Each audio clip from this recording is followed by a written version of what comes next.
Yo, yo, yo, welcome to another episode of Culturally Controversial Podcast. I'm your host, Simply Nicholas 87, and my co-host D Rome and T Harden. What's up, Hey, gentlemen? What's going hey, on? glad to be here. Oh yeah. Hey, for all the new people out there that hadn't hit that subscribe button, y'all know what to do. Go ahead and hit that subscribe button and hit this like button while you at it so we can get this video up in the YouTube algorithm, baby. But if Yes, y'all didn't sir. catch the video Monday about the giveaway, y'all might want to go back and watch it because tomorrow is the last day to enter the giveaway. And again, the rules are posted on the Facebook group page, but if you don't know them, they on the video as well. So definitely go and check that out. You got until 11:59 Eastern Standard Time to Eastern Daylight Time. Eastern yeah, Daylight Time. Eastern Daylight Time, 11:59, like they say on the damn lotto ticket. You got till 11:59 to enter this raffle. But And when the yeah, y'all clock don't want strikes to miss 12, out on that. Huh? I 12. said, what happens when the clock strikes 12? That's it. You just don't get in the club. It's too Club. late. Yep, club shut down. No more alcohol. Don't wait too Alcohol. late. Yep, 11:59. Who all up Hey, in the building today? Jeremiah, what up, cuzzo? What's up? My Italian cousin. I like his last Shout out name to Martinez. yeah, my Italian cousin. Salute to my Italians. But All right. I yeah, just ate some. I just ate some pizza. So shout out. shout out to Italians. Uh, I'm gonna get right into it today, man. I know a lot of people done heard, you done seen it on the news, it done broke you. It broke your internet for a little while. Uh, Cam Newton gets cut. Former league MVP in 2015 was with the New England Patriots for well, I say like a year and a half, maybe not even that long. I say a year Not and even a that half. long. It wasn't Yeah. that long. A year. Uh, Re-signed the deal in the offseason to only get cut at the end of the preseason. My thought, I mean, what your thoughts on it, Let T me. Hart? I'm about to say. Let me have this one first. You I'm gonna got it. keep it. I'm gonna keep it real. Keep it real, This. baby. This is an example of how the sports media want to push their narrative. I've said over and over again, they have this ideal of what a quarterback is supposed to look like. And yes, I'm going there. And Hmm. and I know people are going to say, well, last year he didn't perform well. He wasn't in competition with Mac Jones last year. This we're talking about this year. This Yeah. offseason, he performed well. In the preseason, he was excellent. He completed if you want to go by completion percentage, he completed 13 out of 20 21 passes. Passing. And led an engineered a scoring drive each game that he was in. In each preseason game he was in, he only played 2 series per game, so it's not like he had a whole lot of snaps. He attempted 7 passes his first game, he attempted 8 the second game, and attempted 5 the third game. So it's not like he got a lot of reps in those games, which being a starter, you wouldn't necessarily expect him Yeah. to. From all accounts, he practiced well, he played well in the preseason. And what bothers me about it is when people try to bring up last year, I was like, yeah, last year they didn't have the roster makeup they had this year. They had a limited roster, and he was Hmm. there and pretty much was the only offensive weapon. This year, I thought they were going to give him a chance with the new weapons and the improved roster, but I don't think this was done in good faith. If you drafted Mac Jones and that's who you wanted, you should have just rolled with it. There was no need to go through this whole charade. And then the optics of this, just days after a former Patriots quarterback and Patriots beat writer or radio host or whatever has the nerve to make this dog whistle racist comment. I'm gonna call it what it is about turning off the rap music because it's distracting them. After days after some crap like that, that's what happens. The man got royally screwed. I know there are a lot of people who hate him, and I'm gonna get into why they hate him. The reason that you hate him has nothing to do with football. Yep. The reason you hate him is because of the fear that you have, and because you think he's homosexual. That's what it is. I'm gonna be Hmm. fair about it. You don't like the way he dressed. You don't like the tight pants he wear. You don't like the high waters he wear. You don't like the stupid looking hairstyle he has, and you try to affiliate it and you try to question his sexuality, and that's what it's about. Because even when he was in Carolina, people said it sucked. He won more games in Carolina than any other quarterback. That is not my opinion. That's a He fact. he's a three he's a three-time Pro Bowler. That's more than any other Carolina quarterback has ever made the Pro Bowl. That is a fact. 2015 league MVP. No other player in Carolina Panthers history has won league MVP. He's the Panthers' all-time passing leader, Panthers' all-time passing touchdown leader. He's the NFL's all-time rush QB rushing leader. That's more rushing touchdowns than Mike Vick, Randall Cunningham, or anybody else. Through his Mhm. first 8 years in the league, he threw for more passing yardage than any, aside from Peyton Manning, than any other quarterback in the league through their first 8 years. These are facts, but yet people say you can't throw the ball. So I'm not making any of these things up. Like I said, he has a winning record as a starter. The Panthers all-time winningest quarterback. These are all facts, but yet people say he sucked. Yet he was better than any other quarterback the Panthers ever had. The reason they didn't like him because they didn't like the way he dressed. They didn't like the way he danced. And what bothered me the most about it is that it was a lot of black people helping tear him down. It was black people, and the reason I'm gonna be real, a lot of white folks tore him down because they didn't like how expressive he was. When you're a quarterback, they want you to be. I'm keeping it real. They want you to be buttoned up. They want you to say yassam, and that's how they want. Mm-hmm. And they want you to be a yes man and present yourself in a way to where you're not ruffling any feathers. He's a guy who's unapologetic about who he is, and it rubs people the wrong way.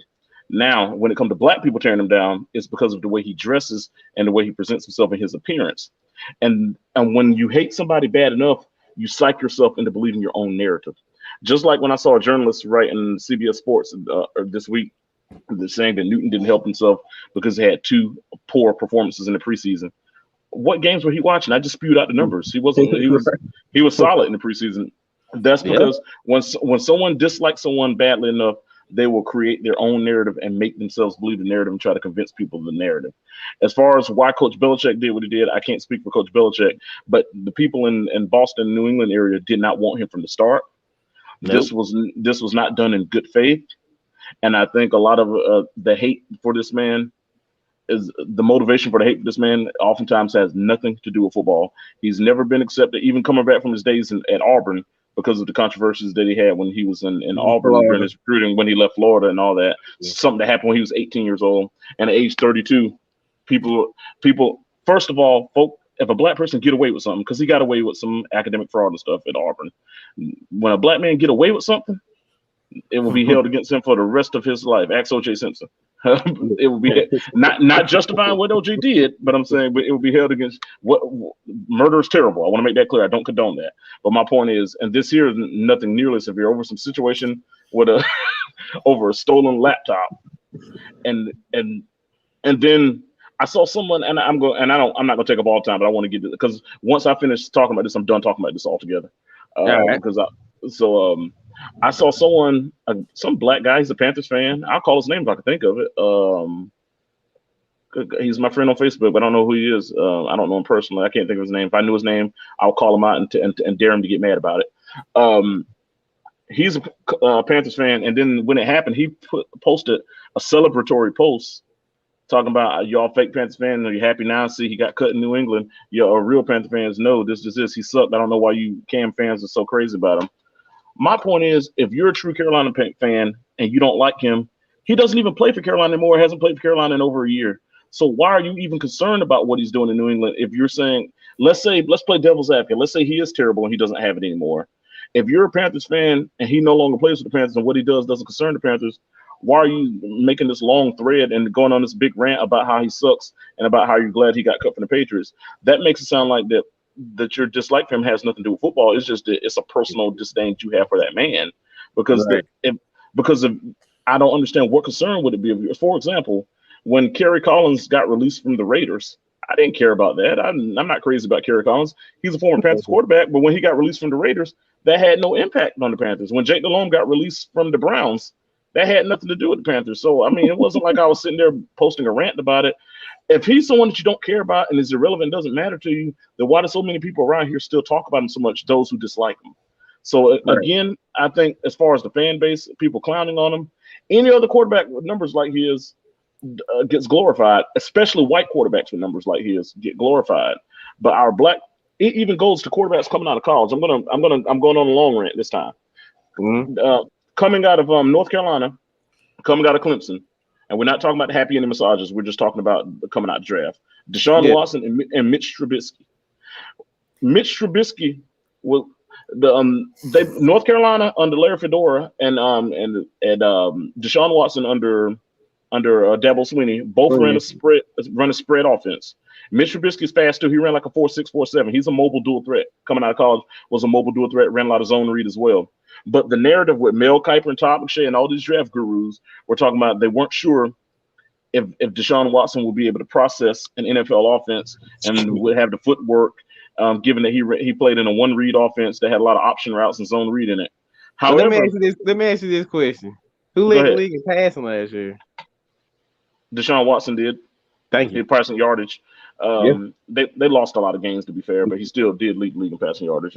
I mean, Yeah. he's led them some division titles too. So I mean, they've been to the playoffs all but Yeah. 1 year since he's been there. So I mean, 2 of his first 3 years he led them to the playoffs. So I mean, he's justified as far as we're not talking about legal issues. We're talking about just the player. Just yeah, feel. Uh, I ain't talking about legal. It's yeah. just feel. Yeah. Now On back to the Mitch Trubisky argument.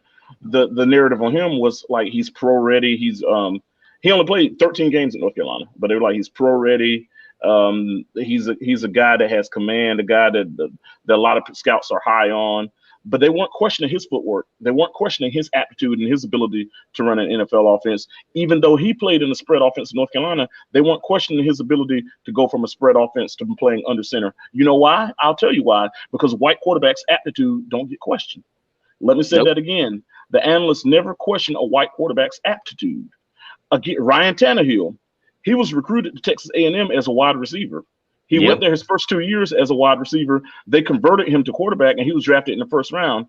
Typically speaking, it's the other way around with black players who are quarterbacks coming out of high school. They convert them to wide receiver, and they play wide receiver the rest of their life. Example, Athlete. yeah, athlete, Mhm. yeah. Yeah. Athlete. Example, Antoine Randall L. Yep. Antoine Randall L was a quarterback Quarterback. coming out of high school, Mhm. was a quarterback in Indiana, but played wide receiver in the NFL. And I'm not saying that he would have been a good NFL quarterback, but I'm just using that as example of how you're so quick to do that. Yep, with Ryan Tannehill, he came to Texas A&M as a wide receiver, and they converted him to a quarterback. He ended up being drafted in the first round as a quarterback, and he was a guy that the scouts were high on, like as a sleeper pick. And no one was questioning his aptitude. No one was questioning that he ran offense where he was from the shotgun in the spread and having to go to the NFL to convert to being under center after only being a quarterback for 2 years after being previously a wide receiver in college. Nobody questioned his ability to adapt. You know why? Because white quarterbacks' aptitude don't get questioned. This is not me being racist. This is just an observation. White quarterbacks' aptitude never gets questioned. Anytime there's a black quarterback coming out of college, whether it's Cam Newton, whether it's Lamar Jackson, whoever it is, there are always questions about his ability to process an NFL offense, his ability to transition from a limited college offense to playing in a NFL pro style offense. And the reason I'm mentioning all this is because at the time Newton came out of Auburn, it was believed that Carolina was taking a big risk and that he was one of those guys who wouldn't be able to make that transition. He proved them wrong and did it, but they still want to hold that narrative and they still can't let it go. And then the black people who attack him, they don't like his appearance and they want to get brownie points from their counterparts. And this is why you have this. So again, as far as Newton's concerned, I hate it happened to him. He got screwed. I feel like he's going to get blackballed out of the league. And someone else I want to call out, Ron Rivera, the old fake SOB that used to coach Carolina. I'm going to call him out too. Ron Rivera said yesterday that Ryan Fitzpatrick is the starter, and that something along the lines where they weren't interested in Newton. First of all, Ryan Fitzpatrick has never won anything. Chilltown, if you're listening to me, when you get on, look up Ryan Fitzpatrick's win-loss record. It's atrocious, atrocious. This man is like 38 years old. He continues to get starting jobs over and over and over and over and over and over and over again. When every year he starts for a certain part of the season, ends up getting benched and loses a ton of games. Vince Young, I'm going on a rant today, folks. Vince Young, when he was talking about being blackballed out of the league, and he said that white quarterbacks get more opportunities than black quarterbacks, and he was asked, well, can you give an example of that? He said, yes, Ryan Fitzpatrick. Vince Young has a winning record as a starting quarterback. He hasn't been in the league in how long? Almost 10 years now. Yeah, exactly. But yet Ryan Fitzpatrick can every year he goes from team to team to team to team, some teams twice over, and he's named a starter. Same thing in Washington. He hasn't won. He's been in the league 16 years and still and hasn't and never played in a playoff game, never played a playoff snap, never taken the team to the playoffs. But yet he continues to get. Kirk Cousins is another one. When the Minnesota Vikings the year before he got there with Case Keenum, they went 13-3 with Case Keenum, who's not even a legitimate NFL quarterback. Kirk Cousins coming out of Washington, given that he put up those big numbers on losing teams, he was supposed to be the guy to make them Super Bowl team. They've only made the playoffs one time since he's been there. And he's been there about 4 years now. So these are facts, people. I'm not making this up. This is not my opinion. Kirk Cousins has a losing record as a starting NFL quarterback. Ryan Fitzpatrick has an atrocious losing record as a starting quarterback, and 16 years in, he continues to get jobs over and over and over again. But then a guy like Colin Kaepernick can't get a job. What bothers me about that, and now I think Newton's going to suffer the same fate. And then for Ron Rivera who was just bragging about him 2 weeks ago when they played against him in the preseason. And even when Ron Rivera got fired, he invoked Cam Newton's name when he got fired from Carolina, saying the reason that things went south is when my quarterback got hurt. When my quarterback was healthy, we were winning and on the right track. So he spoke to Cam Newton's importance and how Cam Newton was paramount to them winning, and that the reason at the end they weren't winning because he was out. But now Cam is available, and he has Ryan Fitzpatrick, who, if you look at the career records, who's certainly a downgrade. This is just factual based on win losses. Right. And no one can say that he hasn't had personnel because he's been on every team in the league almost. So he's somewhere he's been where. So somewhere he was in Houston. I know they had good defenses there. So at some point, you can't keep making excuses for a guy like Fitzpatrick. Now he has Ryan Fitzpatrick, and he's gonna stand allegiance to Ryan Fitzpatrick and not bring Newton in. That's a prime example. That lets you know where your true friends are. And at the end of the day, people will say they're your friend. They'll say they have your back. But when the politics get involved, when these executives get involved, that lets you know where your friends are. And I think Newton's going to be blackballed out of the league. And I don't think anyone's going to pick him up because a lot of executives don't like him. A lot of people in the media don't like him. And I think they want to rid themselves of him. And now they finally have what they want. People wanted to see him fail. That's all I have to say about the situation. You guys can take it from here. D, what you got? Let me say this. I think the Patriots did the kill shot on Cam, to kind of say that much, because like you said, T, his stats prove that he was pretty much primed to be the Patriots quarterback. That was in the eyes of millions that saw highlights or even watched the game. Football people, like Kurt Warner. Yeah. There's no way you would tell me that Mac Jones had won the job over Cam. There's no way. I'm like, ain't no way. I'm seeing it like in my mind. I'm partially just like, man, I wish now we could have Cam in the prime that he is now with New England on this Panther team now, because I feel like he could do good with the options that we have on offense right now. The way he's playing in the preseason with the Patriots. So to hear that Monday or Tuesday, whenever it happened, that was like, wow. Now you definitely showing me your face, your real cards in the field. Yep. These X, I'm like, you literally just slapped that man in his face and said, all right, yeah, we really don't need you. We got another golden boy that can take the who you don't even know can play or not. Yeah, exactly. And from history, ain't an Alabama quarterback had any winning success.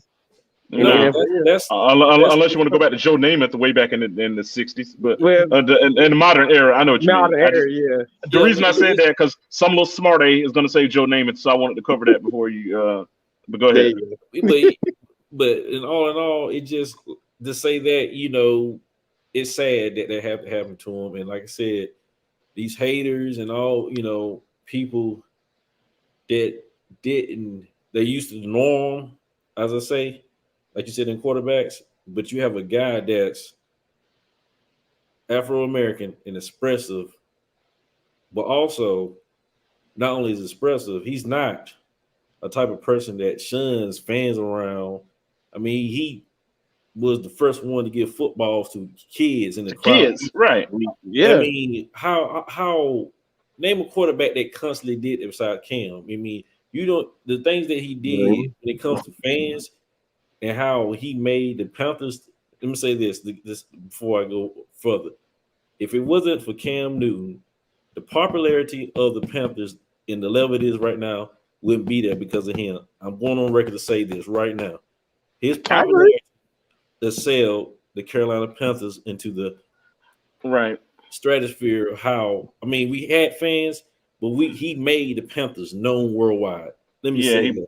He put them on a national platform. He did that, and you can't take that from him. If you think about Carolina Panther, even if he's not a Panther right now, people are going to think Cam Newton. Even if he's not on the team anymore, they're going to think Cam Newton. So Cam Newton. When you think of Carolina Panthers, Cam Newton's the most recognizable name that you're going to put with the Carolina Panthers franchise, and in the run that he had here, that was the most successful run time frame. He was here 9 years. He only played 8 of them because he was hurt. He only played 2 games that 9th year. So he was here 9 years. In his first 5 years, got to the playoffs 3 times. He had a span where we made playoffs 4 times in 5 years, including 3 years in a row, including three The division division championships in a title. row, Only and team that and ever the did Super it Bowl ring. first in NFC South. Only Right. team that did it 3 times. And also he's the only quarterback to ever lead us to consecutive postseasons, and he led us to 3 postseasons in a row in 4 and 5 years. We never had a run like that under anyone else. He produced one of the most consistent winning eras in Panther history as a starting quarterback. No other quarterback had ever done that. My friend Brian Thomas, I love you, buddy. But we were talking last Friday on the way to Pinecrest, and you were saying that you felt that Delhomme was better. I said Delhomme had a winning record in Carolina, but I said, but Delhomme wasn't consistent at all. I said Delhomme took us to the playoffs 3 times. Delhomme got us. He got us to the Super Bowl in 03. He got us to the playoffs in 05, and then got us there in 08. There was never any consistency. 03 to 05. And then from 05 to 08, and he was there from 03 to 09. So you could say from that time frame in those 7 seasons, Three there playoff wasn't appearances. right, and there was no consistency either. It was like one in 03, one in 05, and one in 08. So that means you went 06 and 07 with a losing record, 09 with a 500 record. I'm talking we went 500, but he 07, I think he went sub 500. He got hurt, but the That's when point I'm Derek Anderson was playing, wasn't it? One of you them years. know they had Vinny Testaverde and some of them guys. But my point was he started to get hit with injuries as well. And then even after that game against the Arizona Cardinals, where he threw those 5 interceptions, they gave him a 5-year, $42 million extension. Now, They you gave telling me Cam Newton made the Super? That was the worst display any playoff game in history. right. Super Bowl. I'm going to tell you more about that game. He threw 5 interceptions and lost 2 fumbles. He had 7 turnovers, and a week or so, a couple weeks after that, they gave him a 5-year, $42 million extension Exactly. with $20 million guaranteed. So you can't tell me, and you got to realize the majority of DeLone's career, he had a Steve Smith in his prime, who should probably be a future Hall of Famer.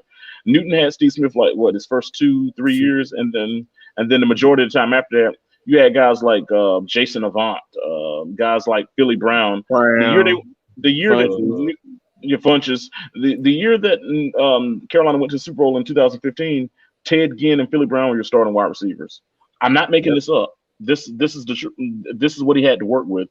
Again, I'll always tell people his last 7 years in Carolina, he had 7 different in each of his last 7 seasons. They had 7 different starting left tackles. I'm not making these are facts. This is not my opinion. These are facts. But yet guys like Matt Stafford could continue to lose again and again and again and again and again and again and get rewarded for it. Yet guys like Kirk Cousins can lose again and again and again and again and get rewarded for it. Yet guys like Ryan Fitzpatrick can lose again, again, and again and get rewarded for it. Ryan Tannehill lost again and again and again in Miami. Then he gets signed to a big contract in Tennessee. Yeah, they're winning games, but he's just handing the ball off to Derrick Henry. But my point is, he got that opportunity to get another big contract after his first 5 or 6 years in Miami were a complete failure. Those are the type of second chances, or those are the type of opportunities that black quarterbacks don't get. The only instance that I can think of a black quarterback getting another chance like that is Michael Vick with Philadelphia. I'll give credit when credit's due. Andy Reid gave Michael Vick a chance, and for the first year or so, Michael Vick played really well that first year. The second year, they had some offensive line issues, and I think as time went by, Vick just got to where he didn't even want to play anymore and just didn't play well. I know when he was with the Jets, he had checked out. When he was in Pittsburgh, he had checked out too. But my point is, the only time that I can recall a black quarterback and even when Vic was in Atlanta, he was highly criticized, even though he got him to an NFC Championship game and all that. And at that time, they had people like Michael Jenkins, and this is before Roddy White had emerged into a solid receiver. But he didn't have, Harry Douglas. But he didn't. My point is, he didn't have Julio Jones. He had Brian Finneran. That's what we had to throw to. He had Michael Jenkins and Brian Finneran. Algie Crumpler was the only target, the tight end, just like Newton had Greg Olsen. They had Algie Crumpler. But it's not like all the main target. Algernon Darius Crumpler is his full name. Yeah, but that. Go ahead. No, not to cut you off, but I like to hit on the Ron Rivera point again.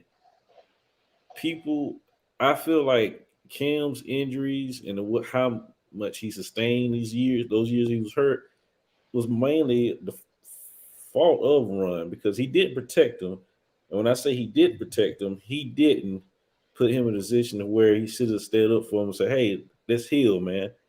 I'm not going to try to throw you out there to win games because that's my thing that I feel like Run didn't do as a coach was protect him, not to say build a line around him, an offensive line. I mean, Well, that's what I mean. I'm thinking about. Oh, they didn't build a line around him. that But go too, ahead. but just in general, protect him is in the best interest Yeah, of the for the team in the future. franchise. That's my thing for his injury because he kept throwing him out there when he knew better. He And knew he that, was hurt. He knew he was hurt.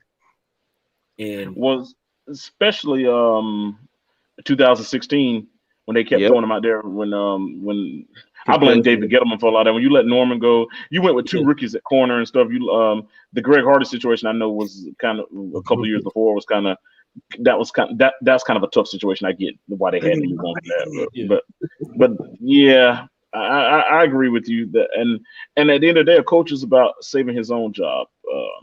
Speaking of coaches, this is a little tangent. Keep Coach Ralph Jackson at Anson Senior High School in your prayers. He's not going to be coaching the team tomorrow. I'm not going to get into details, but I think everything is okay. But I think he's dealing with a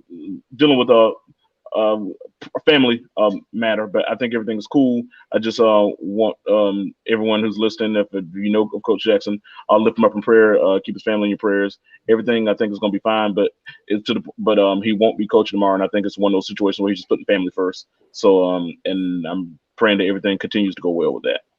Oh yeah, most definitely. prayers out to him and his family. Sure. But anyway, but like you said, a lot of these coaches are they're just they just want to win ball games. Even Coach Jackson said that about his high school coach. And the winning ball games is paramount and important, but at the same time, you shouldn't sacrifice everything for it. And it comes to a point where Ron Rivera, are you present yourself like you're this honorable man. It's just like even when John Beeson got traded, which I agree with the John Beeson trade, but the way it was handled, John Beeson said he went to Gettleman. Gettleman told him he was traded. Well, Ron told him that Gettleman had traded him, and that he said he wanted to go to the locker room just to say farewell to those teammates. And he said Rivera told him, "I don't think that's a good idea. Just come through the back." At the time, I think Gettleman didn't want him going through there, but he didn't even have the decency to stand up and say, "Hey, well, you can go out there and talk to your teammates." To me, yeah. John Beeson said it on WFNZ. The fan 16 a.m. Yeah. He said that about that. Yeah. So my point is, Ron act like he was this advocate for Cam, and then right now you got him. This is the best quarterback you ever had. He's better than the one that you have, but yet you don't make any effort to get him. That lets me know you're nothing but a pawn and a puppet to the executive. You know that those executives, whoever the GM is, Dan Snyder, whoever in Washington, that's who doesn't want him, and you're not man enough to say that I will have him, or man enough to advocate for him. And so for that, that's why I didn't feel sorry for you when you got fired from Carolina, because I always felt like we had better coaching in Carolina. We even could have even been better, but you had him, and like I said, you find out who your true friends are when you're down, and that's when you find out who's really behind you and who's not. That's true. Ain't nothing about that. I'm gonna give my take on it, man. And I'm with you, T. This whole narrative with the media and the black quarterback, and I think it just needs to stop. Like, what's the difference between a white quarterback and a black quarterback? You still get up under the center. You still snap from shotgun. What makes his throw different from your throw? Can I answer that? I know it's your turn. Can I answer that question? Yeah, go ahead. You can. Sorry, Nick, but since you asked it, the difference between a black quarterback and a white quarterback is perception. And the difference of that perception that comes along with the perception of the quarterback position. The quarterback position is a position that's thought and believed to be a cerebral position, one that requires brains, one that requires aptitude, one that requires the ability to think, process information quickly, and it's also viewed as a CEO on the field. Now, when you see a CEO, what's the perception of a CEO in general? Now, I'm not talking about football. With any Fortune 500 company or major company, when you see a CEO, you're thinking of a 6'3" white middle-aged man. You think of a tall white man is what you think of when you think of CEO. That's one thing. Now, when you think of someone cerebral, when you think of when you think of what's affiliated with being cerebral, what's affiliated with being smart, typically whiteness is associated with being smart when it comes, and especially when it comes to quarterback position. That's why when you see a smart black kid, a lot of his colleagues say, "Man, why you acting like you're white?" Because there's this perception that with blackness come lack of intellect, lack of ability to process information, lack of aptitude, and that typically someone who's supposed to lead with his brains is supposed to be a white man. So when the position is associated with your brain, whereas running back is associated with athleticism. So that's why a guy like McCaffrey will be considered an outlier at running back, and other guys that look more like Newton or running backs. When people say, well, Newton should have been a running back, that's because the running back position is associated with your pure physicality and athleticism, whereas the quarterback position is associated with your brain, and you still have a lot of underlying stigmas that a black athlete doesn't have brains, and that's therefore shouldn't be playing quarterback. So that answers that question. Continue. Okay, but I agree. I can't take nothing away from that, but you're right. But I was just making just a narrative point. But you hit the nail on the head with all of that. But I don't think, in my opinion, I think that was a horrible mistake. Well, I think it was a stupid decision. I ain't gonna say a horrible mistake. I think it was a stupid decision that New England made to cut Cam right before the season starts. You putting this rookie out here. He ain't played against no starting defense. I get it. You went to Alabama, but like I said, what Alabama quarterback, minus Joe Namath, has had success in the NFL? Give me one. Anybody? Can you name one? Can you name one? Exactly. Anything that comes to Alabama is either going to be a great defensive lineman, linebackers, running backs, or wide receivers. Anything but quarterback. Yeah. Anything but not quarterback. A quarterback. Yeah. Not AJ McCarron. Yep. Not AJ McCarron. Nope. Not who else? I'm trying to think of another one that was worth that even got drafted. Tua Tagovailoa, the jury's still out on him. So yeah, he's still out on him. Jalen Hurts has probably got Jalen Hurts. Yeah. And we'll see. I'm not that high on Jalen either.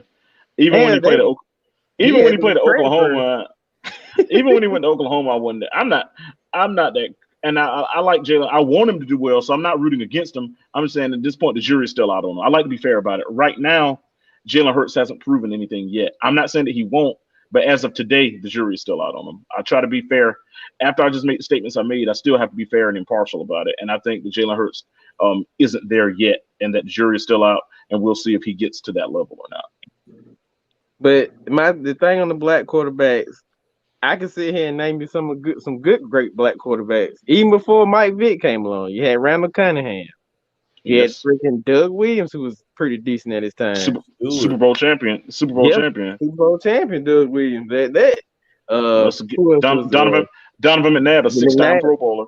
Led the Eagles to a Super Bowl and led them to 5 NFC Championship game appearances. So, still quarterback. Stewart. Who else? Warren Moon. Cordell Stewart was decent. Yeah, Warren Moon, Hall of Famer, 9-time Pro Bowler. So, speaking of Warren Moon, when he came out of where did Warren go to college? Washington. No. Yeah, Washington. Yeah, UW. Yeah, it was Washington. When Warren Moon came into Washington, they wouldn't even draft him or let him come in the NFL as quarterback. He had to go to the CFL. And one plenty of great cook. Yeah. Well, I was gonna say played for the Edmonton, what was then known as the Edmonton Eskimos. They're now known as the Edmonton football team. I'm being serious. Same thing like the Washington football team. The Edmonton football team, which formerly known as the Edmonton Eskimos. I'm not making this up.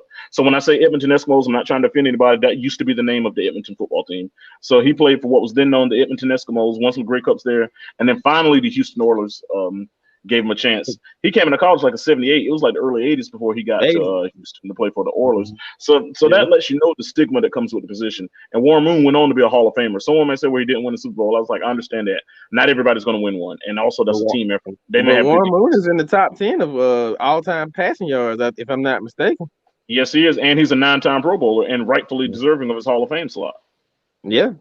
So, again, this narrative that y'all paying these black quarterbacks, I don't get it. Hey, well, Patrick Mahomes, Super Bowl champion and an MVP, so they hadn't turned on him. They haven't turned on him yet, and probably never mind. Anyway, I'm not going there. If you've seen his daddy though, if you ever seen his dad, Patrick Mahomes Sr., the baseball player, you know that he counts. Russell Wilson. Nobody's turned. Russell Wilson, what is a former Well, he didn't win Super Bowl MVP, but he led his team to the Super Bowl. So that Yeah, he's a great quarterback, arguably one of the top 3 or 4 quarterbacks in the league. So yeah, you could say that 2 of the top 4 quarterbacks in the league are African American. You could say Patrick Mahomes, and you could say Russell Wilson. And no matter how, even though I'm not that crazy about Russell because I think he's a phony. But when we talk about his ability on the football field, you can't take away from if you take him off. This Seattle Seahawks team is not even a playoff team without Russell Wilson. that's So amazing. you No, can't you can't. And as far as people wondering about his ethnicity, he is black. His mother is all the way black. His father was half black and half Native right. American. So, well, let me Yep. finish it. His father was half black and half Native American. So he would be 75% black. That's what you're going by. His father, who was a lawyer from Richmond, Virginia, his grandfather was Native American. His grandmother was black. So three of his 4 grandparents are black. One of them was Native American. So his dad was half black, half Native American. His mother is all the way black. So he'll be roughly 75% black. He's African American. There's no doubt about it. So if anyone wants to question that, I mean, that's documented. So there you But have it. again, but like I said, I'm a Patriots fan. I'm gonna be honest. I don't like I don't like going into week 1 with Mac Jones. But then again, who knows? But in my opinion, you know, I don't think he's gonna. I don't think he's See gonna the fare with him. See, the thing is, in those games the preseason was playing in, they already had a lead when he was inserted in those games. Exactly. Secondly, the majority of the snaps were against second and third units when Thank you. he was entering the games. Secondly, teams are not showing all their blitzes and their coverages in the preseason. They're disguising. Teams are typically playing vanilla in the preseason and not roughing the passer. When Yeah. I hate to use this term, but when the bullets are live, I should give me another terminology. When the lights are on, There because you go. and yeah, after what just happened in Mount Tabor yesterday, I shouldn't say that. So forgive me for saying that. When the lights are on, you now the speed is going to be faster. There's actually going to be a pass rush. Teams are actually going to be blitzing more. They're going to be things that he hadn't seen in the preseason, and he's going to have to react a lot faster. He's not going to be able to just throw the ball up to Devontae Smith anymore. Smith. No. When he was at Alabama, everything was on schedule. They were always up. They were never behind. He's never had game pressure on him. He's never been in a situation where he was in a nip and tuck game where the plays he made or didn't make were consequential. Right. Always been in a situation where they were dominating the game. They're up 30-0 at halftime. Credit, he's making plays to get them up 30-0 at halftime. But my point is, it wasn't in a situation where he was playing against competition that was even comparable to the team that he was on. Never in any kind of pressure situation. Never where anything was off schedule. Everything was always on schedule for him. All they had to do was Single just time. All they had to What's do was up, just baby? throw the ball up to Devontae Smith. In the NFL, it's not like that. You got even the worst team in the league can shake you up. So it's not like that. He's gonna have Yeah. to, and I think that's the issue that happened with a lot of Florida quarterbacks, not Florida, not Miami. God dang it, with the Alabama quarterbacks, and I think with USC quarterbacks, the real USC, not the bums in Columbia. With the USC quarterbacks, I think that's a lot of time what happened to them too. They're so dominant on the college level because there's no one who can compete with them. And then when they get to the pros and they get in a situation where everybody's fast, everybody's coming at you, and now you're no longer outmatched, and now things are not on schedule. So it's going to be interesting to see what does he do when things get off schedule. What does he do when he's actually behind in the ball game? What does he do in a nip and tuck ball game? What does he do when he's going into a game 0-0 playing against number ones and the pass rush is flying at him? And what is he going to do then? I hate to say this, but I want him to fail, and I hope the New England Patriots fail. Hey, look, man. I understand your opinion. I can't even argue with it. You know. And again, this narrative, like I remember you brought something up earlier, and I meant to get on that when you was talking about the guy that you was like he was happy that Cam is not New England anymore, and he was like he wasn't gonna make it. He's a Panthers fan, Panthers though. fan. Yeah. So you basically telling me this Panthers fan. I hope he's listening. If he's listening, if not, I'm gonna still say it anyway. You I put your can't think of faith his name. either way, you put your faith in Sam Darnold. Good luck. That's all I got to say. Yeah, don't even talk to me about that bum, Sam. I'm trying to think of that guy's name because I want to call him out on here, but I can't think of his name. And I really just forgot his name because I'm certainly not scared to call his name out. No, hey, if you figure it out, you show up and holler it out loud as you can. Oh God, I can't think. I'm trying to think. Is he from Waysboro? Is he from Charlotte? I don't know where I know him from, but we're friends on Facebook. Because some of the people who were commenting on it were from Waysboro, so I'm thinking the guys from Waysboro too. Did you But put your faith in him? you gotta realize a lot of folks from around here. We have some low IQ fans. That's even coming from Anson football, Panther fans, whatever. We have is well, the Anson fan base and the Panther fan base is synonymous. And I don't mind saying this because I've said it at games, and I don't care if anybody at Anson game gets mad at me about it. We have one of the lowest IQ fan bases I've ever seen. We have a fan base of people who just don't understand the game. They don't know what's going on. They can't understand what's happening. It's almost like you're asking a toddler to read a college level novel. They're just that lost. A lot of them are just. I'm calling it like I see it. They want to blame the referees for everything because they don't know what's going on. They a lot of them. I hate to say this, and are not well learned, and they rant and complain about things and don't even know what they're ranting and complaining about, and don't even have the aptitude to even know what they're complaining about. And then the sad part about it is some of these bums have the audacity on a Friday night to try to debate me, and when they could barely even spell their own name. And but we have one of the Anson Senior High School football. I love the passion of the people, but we have some of the dumbest fans I've ever seen. And next week I will be at the game at Albemarle, and if anybody has a problem with me saying that, I'll repeat it out there at Albemarle High School next week. We have one of the dumbest fan bases I've ever seen, and they're synonymous with our Carolina Panther fan base because a lot of them are the same people. We have some of the dumbest, socially backwards, lack of understanding, poorly intellectual people I've ever seen who claim to be fans of either of those two programs and have no idea what they're talking about. And then some of them have the audacity to want to debate me. For anybody who wants to debate me, just so you know, I only debate intelligent people. Nick Dunlap's intelligent. Darren Ronan's intelligent.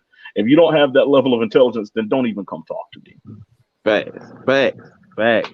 Good But point. again, Some like I know you on the Charlotte Hornet fan page. I don't know about the Panthers, Yeah. but the biggest ones that are on Facebook, and some of the things these, like, to your point, some of the things these people say, like you just saying stuff just like you. And I'm not trying to get polite. You sound like you Trump supporters saying stuff that doesn't even make sense. You know what I'm saying? It's like, where did that come from? Like, that ain't got nothing to do with whatever's going on in the game or even about the player itself. Like, you just saying something because you think it sounds good. And I think that's what it is. Yo, let me tell you a prime example. Remember when Kyle Allen was playing quarterback for us when Newton had the foot injury? Yeah. And we played at that time. Kyle had won like 4 games in a row, and everyone's like, he's the guy. So we had to play the 49ers. This year, the 49ers went to the Super Bowl with Garoppolo. And they were 5-0. We went to San Francisco. Newton didn't play in the game, but he traveled. People were mad because Newton hadn't been traveling with the team and showing up at the games. And people were saying if he was a leader, he'd be at the games and supporting his team. Instead, he was getting treatment on his foot, but they complained about that. So that week, he traveled with the team, didn't play. We lost the game something like 44-13 or something like that. Then those same people said that, his presence is negative on the team. You see, they're 1-4 in a row. Then just with him being out there, his energy and his presence hurt the team. I said, first of all, he didn't even play a down. He was just he was out there cheering his team on. I said, number 2, you same idiots complained when he wasn't at the other games, when he was out getting training, saying that if he was a leader, he should be there. So now that he's there. So that's a problem. So the point, they're even blaming him for games that he's not even in, that he's not even playing in. That lets me know that you just have an issue with him. So and that furthermore goes to how dumb and how low IQ some of the fan base is. And I'm trying to clean. I'm trying to watch what I say a little bit, but some of these people are people who think they're inherently smart just because of who they are and who they were born as. And some of those folks are some of the dumbest people I've ever seen. And I'm not gonna lie to you, I enjoy making them feel stupid when I talk to them. Rightfully so. And yes, sometimes I will get a little snarky and with them sometimes because I want to make them feel stupid because. I'll leave it alone. I'll leave it alone because I don't want to get too personal, so I'll leave it alone. Okay, well, I mean, if you want to go, I mean, this is a controversial podcast. You know, I don't care. Yeah, but I'm not gonna say anything that's gonna be deemed as insensitive to any groups or anything like that. So okay, I mean, basically everything I've said so far has been fair game. I said we have a low IQ fan base. That's nothing derogatory. The things I've said about the stigma on black quarterbacks versus white quarterbacks, that's nothing racist or derogatory. That's my opinion based on factual information I've seen, and there's nothing that was It was God. Why everybody keep calling me when they know I'm on a God. Anyway, uh, nothing derogatory and insensitive about any group. Everything I said is just pure academic debate about the discriminatory things that we see in the NFL. And if so, I mean, I stand by everything I've said so far in this podcast because it's nothing that it's not like I've used any slurs. It's not like I've used any hate speech or anything like that. I've just only spoke of it from a compare and contrast between how black quarterbacks are treated and how white quarterbacks are treated, and gave examples to support those things. And I stand by those things. Agree. I agree with everything. And again, like I said, I hope Cam. I hope the NFL doesn't blackball him. But like you said, it's got They that will. weird feeling. They probably will, and that's sad in a way that a former league MVP ain't never did nothing negative outside of the football. Football, yeah, never been arrested or nothing like that in the NFL. Yeah, so But yet when Ryan Tannehill tears his ACL, Jay Cutler gets called out of retirement to come play for the Miami Dolphins a couple years ago. Number 5. Remember that? He named 5. I'm just saying, like the ones you name, I was counting the ones that just pop in my mind. That's number 5. Like he's one of the one. Why? Like my friend DeAndre Johnson said, why has Andy Dalton not been cut? Why is he even starting in Chicago? Number 6. Andy Dalton.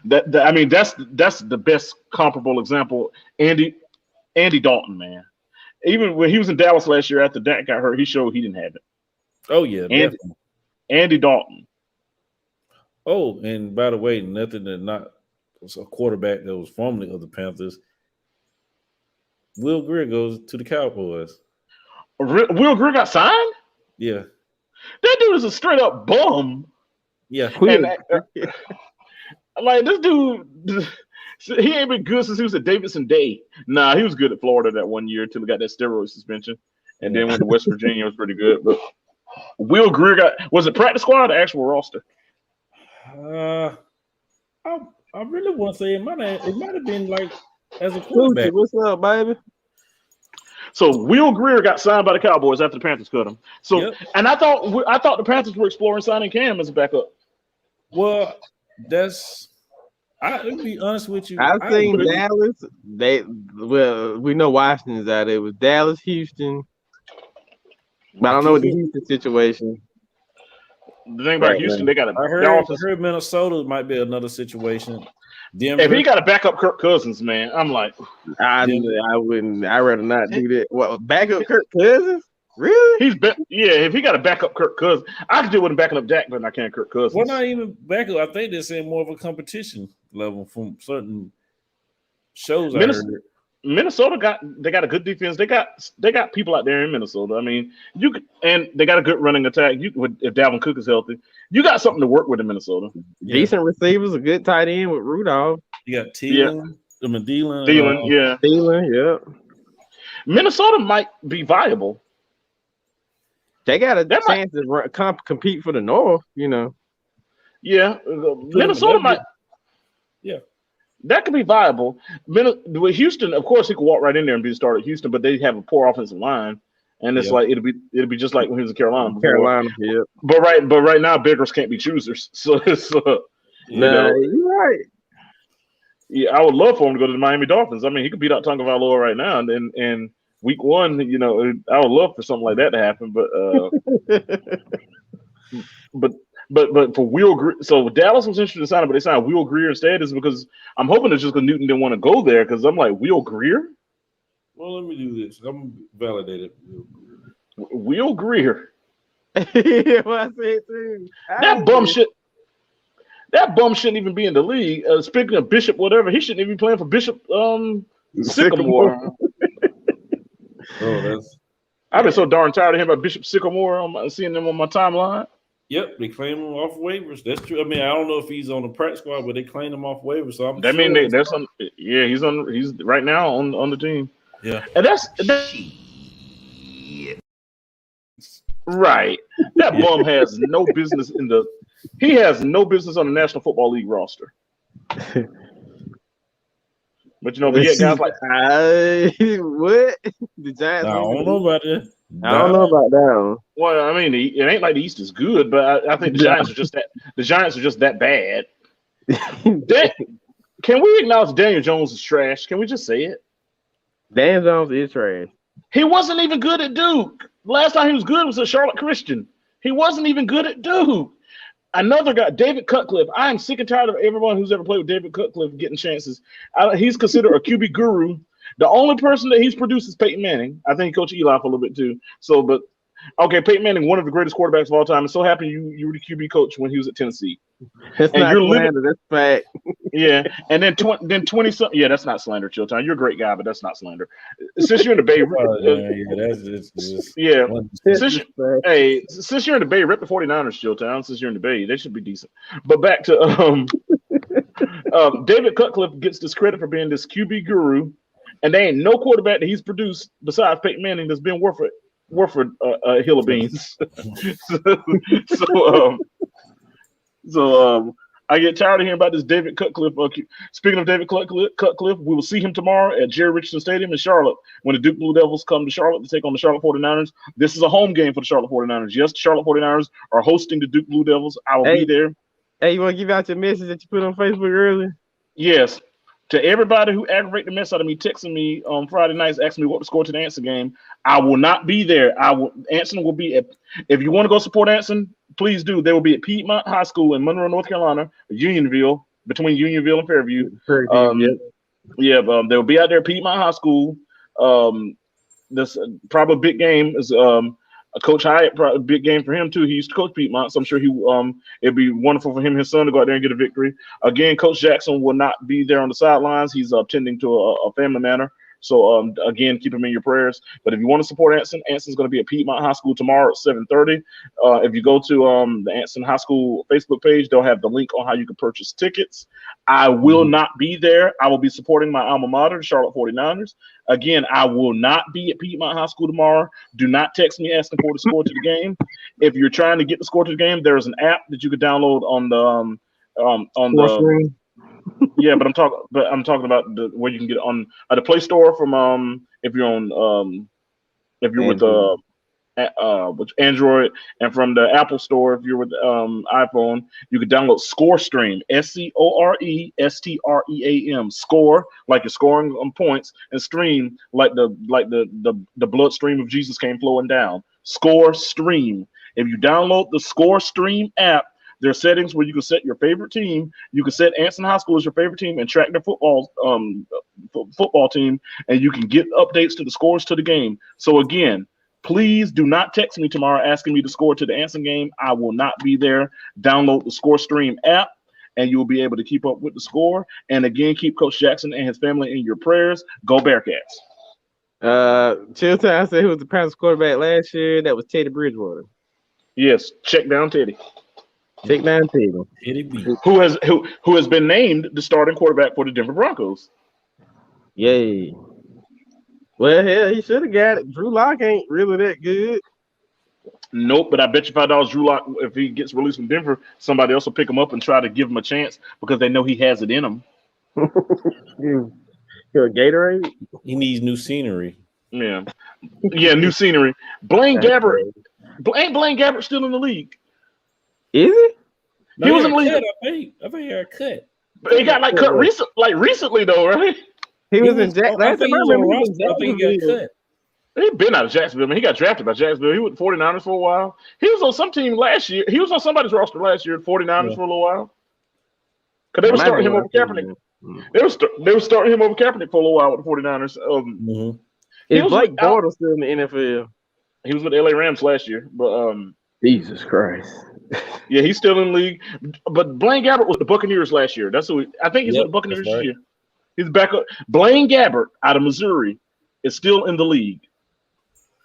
Drafted the same year Cam Newton was drafted, 2011. At the time during the draft, it was debate on whether the Panthers were going to draft Cam Newton or draft Blaine Gabbert. Yeah, I was about to say that was a debate. Yeah, Panthers drafted Newton at 1. Jacksonville traded up to the 10th pick and drafted Blaine Gabbert, and then released David Garrard right before the season started, the same way New England just did Newton, only to find out they had drafted a bust. I am hoping that New England Patriots suffer the same fate that Jacksonville Jaguars did.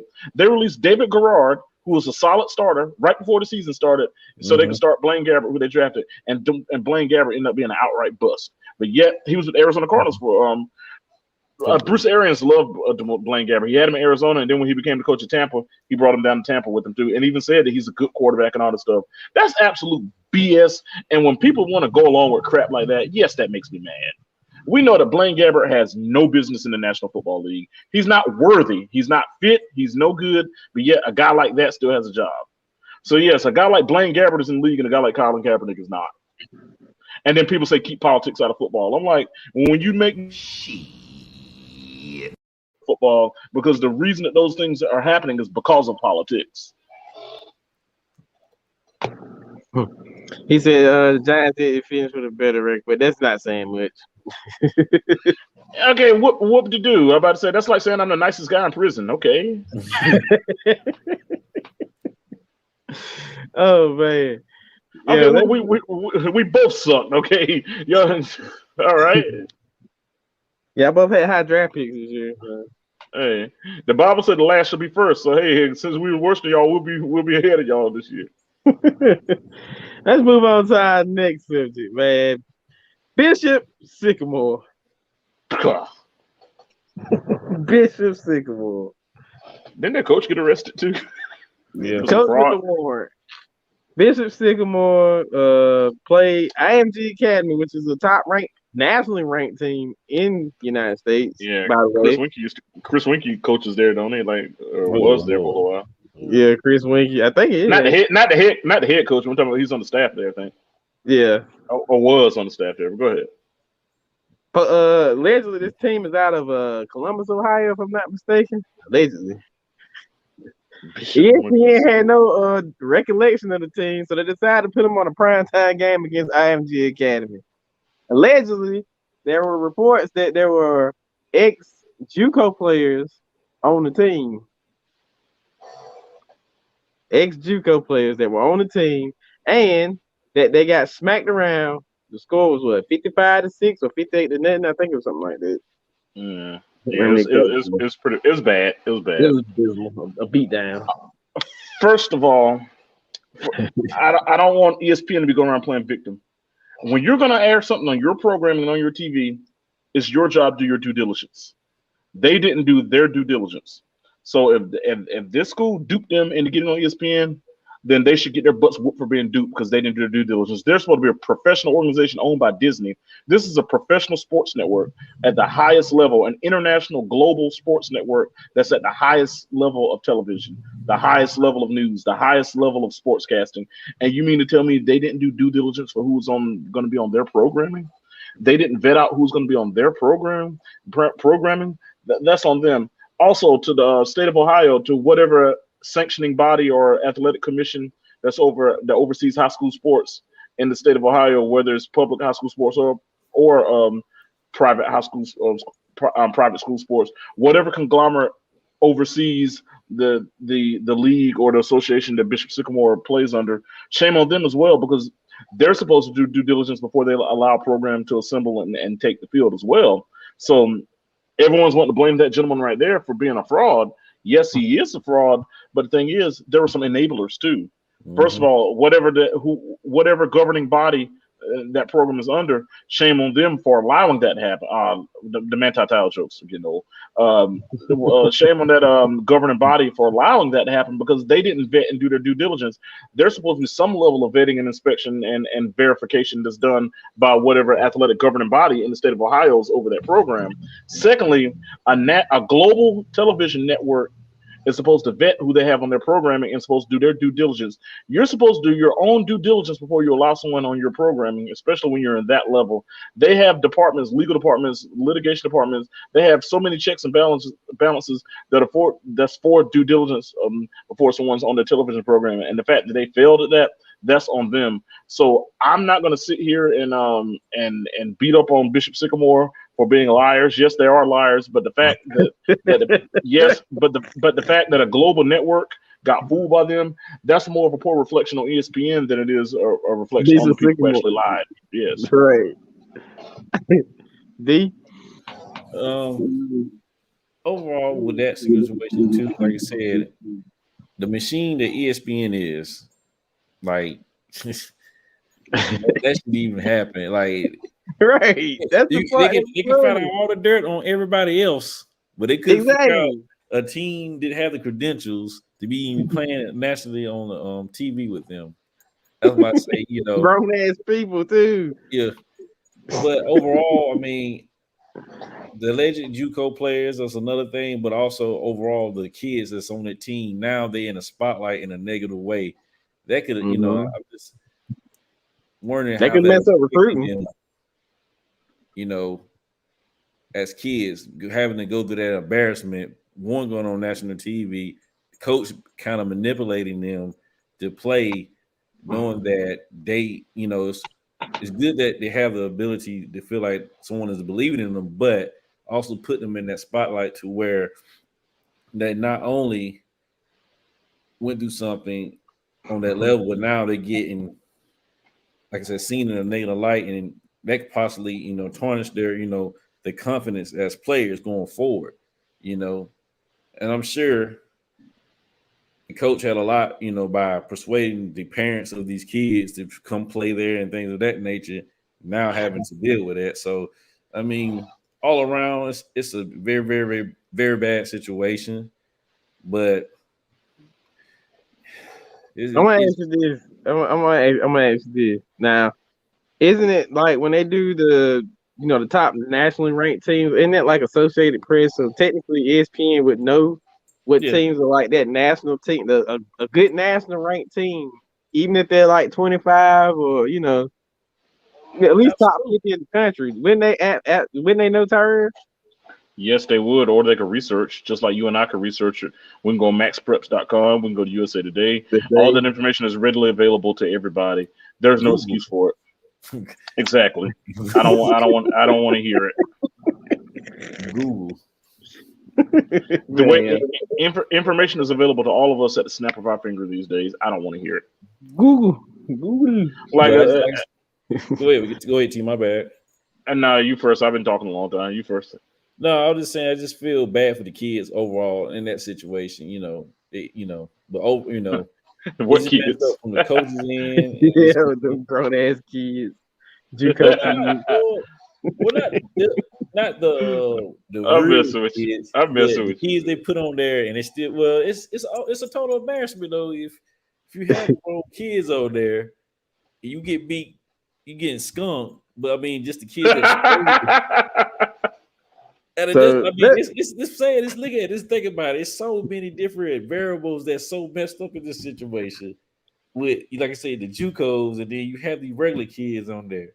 It's like, and you still get that embarrassment of getting skunked on national TV, being your coach. Now on top of that, your coach is a fraud, yeah, get arrested. I mean, and like then living hip hop. ESPN is basically gonna pee on you like, oh, we got Duke. Okay, we didn't know. How you didn't know? That's the point. Like you had to know. Yeah. Like I bet IMG was like, "Who is this team and why are we playing them?" Even they probably was like, "Dang, Bishop Sycamore is highly ranked." Like they probably were more shocked than A than great team. A great team is typically not worried about their opponent. I'll put it yeah. like this. I'll put it like this. That's If Richmond Senior was taking on some team from South Carolina, they don't know anything about. They're not worried about where they're ranked because they have that pedigree and that arrogance, rightfully so, that they're good enough to where they're going to smash them anyway. So it doesn't matter. yeah, that's true. That's true. Back like 08 and stuff like that when Anson was really good, even especially during the years when McMahon was coaching them. I didn't worry about who the opponent was when I was watching them play. When people were like, well, they're playing. I remember they had to play Olympic in a second round playoff game. Someone was like, man, Olympic got a lot of speed and all that. And I looked at the person. I said, we'll kill them. They said, you Yeah, think so, man? They went 8 and yeah, 3. Da da da da. I said, Anson's gonna kill them. kill him. I said it. And guess what? Anson won the game 55-20. I told someone, I told you they're gonna kill him. I said, and that in the year 2008. I said the only team that will beat Anson is Anson, and Anson blew that game against Kings Mountain in third round of the playoffs. Yeah, I know we got screwed on 2-point conversion, but I'm not getting into that. But my point is that Anson team was good enough to win a state championship, and 2 years. I'm not even. Yeah, but especially that year. Ugh, that was the one. Year. I know. They got further the next year, Like in Yeah, '09, they got to the fourth round, the regional championship, but I always felt like that team in '08 was the team that should have won it. I'm telling you, I think that's true. that team in '08 could have offensively could have scored with anybody. That's including Butler. That's including your Mallard Creeks of today. That's including like your best teams, regardless of classification. That Ants Who team won had the 3A depth. that year? Kings Mountain. No, if you Dudley. Denver, okay. Guess and Dudley beat Kannapolis is who went to the championship game. We beat Kannapolis in the regular season Snapper. that year. Yep. Kannapolis only I think lost. Kannapolis went like 9-2 or 13-2 or something when you include 14-2 when you 13-2 when you include the playoffs. The and the one loss that Kannapolis had for the championship was a regular season game to us. So Yep. that lets you know the team that got to the state championship game lost to Anson. Even in 2019, the Anson was 2A in 2019. The 3AA runner-up was Lee County. Lee County had to come from behind to beat Anson 32-25. And so, and when that same Lee County went undefeated and went to the championship game and lost to Weddington. So, I'm about to say that's why I hate that Anson team didn't get a shot in the playoffs because the Anson is 2A, and in 2019 they went undefeated against all 2A teams. The only games they lost were the Richmond Senior, Lee County, which they got screwed out of, Right. and Monroe, and which was a 4A team and 2 3A teams. All the 2A teams they played, they beat. And not only did they beat them, they blew them all out. So I mean, but back to 2008 when Anson was 3A, that 2008 Anson team could have played with any team of any classification. Anybody who remembers that Anson team, we had 3 D1 players on that team. That team could have beaten anybody. Yep. Anybody, anywhere, anytime, any day. Hey, like Janet Jackson say, anytime, any place. There is. That's exactly right. I think that 19 the 2019 team would have probably got a good little run. They would have got deep. I think the only thing they would have had to run into was Shelby, but they probably would have gave them a run too. And I'm trying to think, was Shelby in the same bracket or were they in that other one? I don't know that for sure, but I think they were going to put Anson in the East that year. They was in the, they were supposed to be in the East. Yeah, they were going to be number 3. Allegedly, they were supposed to be number 3. Yeah, like the 3 seed, exactly. That's what I was seeing too, 3 or 4. But anyway, somewhere along those lines, depending on how the things shook out. I think they could have played with anybody. My only knock on them was penalties. Penalties may have been the Achilles heel. I told Ralph this on the telephone. I said, because when he was talking about it, he felt like it could have won. I said, Coach, the only thing that scared me was we got way too many penalties. And I actually told him that. So it's not like I'm speaking this behind his back. No. But, that's the way the ball bounces. I mean, it was what it was. The lesson to be learned is don't put yourself in that situation. Yeah, you got screwed, but sometimes you can't put yourself in a situation to get screwed. And that's when you're thinking with emotion and not with your mind that happens. It was you made an emotional response to something without thinking things through, not thinking of the consequence of what it can cost you. That one moment, just to show how tough you were, cost you everything. Yep. And then a lot of people say, well, we'll be back next year. COVID-19 let you know that you can't count on next year. Nope. Nah. So there you go. That was a tough situation. It is what it is. Again, hopefully Anson wins tomorrow. Piedmont. That's a game that I think that's a game that Anson's capable of winning. Hopefully we get our first win. Then the week after we travel to Albemarle. We got to get one win before we can get 2. Let's first get the one against Piedmont, and then hopefully we can get one against Albemarle and get back. Yeah. The Pinecrest situation, I was at the game. Outmatched more. They were just bigger in the trenches. It came down to their defensive line dominated our offensive line. We couldn't get in. Their defensive line was much bigger than our offensive line. We couldn't get in the push. We may have had negative net yards in the game. We just kept going backwards. The first quarter and a half, they tried to compete. We intercepted them early in the game. You could tell the effort was there early, but then the game avalanched on them. And when it avalanched on them, they caved in. Yeah. Well, I don't want to say what was on their heart. It may have looked like that, but I don't want to say it was on their heart. But it looked like they became discouraged, and when they got down by a lot and saw that no matter what they did, they weren't getting any traction. Something I didn't like was even the conservative nature of how we managed the game, even after we got down by a lot. At that point, I'm like, we have nothing to lose. Let's be aggressive and try to compete.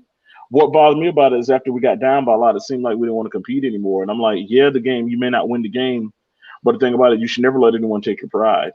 And even when, no matter how much you're down by, whoever you got out there, as long as you got 11 guys out there, even if you're not playing for the win, those 11 guys out there should be playing for pride. And at that point, even when you were down like 44-0 or whatever the score was at that point, it was a game of 48-0. But when you got down a whole bunch to nothing, I was hoping to see like, hey, let's play for pride. Let's And get a drive going. Let's yeah, try to get something going. let's try to get a drive going, score a touchdown. Let's see on the other end, can we get a stop? And then let's at least work on things to get better for it, prepare for next week. Let's at least try to have establish good habits. Let's work. That's the time when you can work on things. But what bothered me is like even in situations where it's like 3rd and 12 and you're down 40-0, and then you're running a dive play up the middle. At that point, that sounds like, I hate to say this, but that looks like you're giving up. And I know the game is over, but still, there has to be a level of pride to where it's like you're still trying to compete. At that point, it was looking like a mail-in type thing, and that's what bothered me the most about it. I understand. I mean, I agree. I mean, I was there. Yeah, you were there. So, I drove to Southern Pines from Charlotte. Yeah, I was there. You were there. I wouldn't have liked it either. But I mean, I drove from Charlotte and from my house in Charlotte to Southern Pines last week. Yes, I did. That's at least an hour and a half. Close to 2. Yeah, I'm about to say an hour and a half too. Cause you got to go all the way across Rockingham, get on number 1. 99 miles. Yep, and just ride. Yeah. Past the old Richmond Senior, past everything. Yeah, I passed by Richmond Senior High School, and I flipped my middle finger up at Richmond Senior High School. Definitely so. Yeah, for all my friends from Rockingham, Hamlet, Ellerby, Cordova, Heights. Hoffman, Dobbin Heights, East Rockingham. Who am I leaving out? All of you, F Richmond Senior. I hate them as I hate Richmond Senior as I hate hell on Montagues and thee. I never forgive them how they started a fight with us and didn't get penalized, and we lost everything behind it when they had already had the game in hand. I will forever hate Richmond Senior High School. I hate them. I hate them with everything that's in me, and I can't stand their smug arrogance.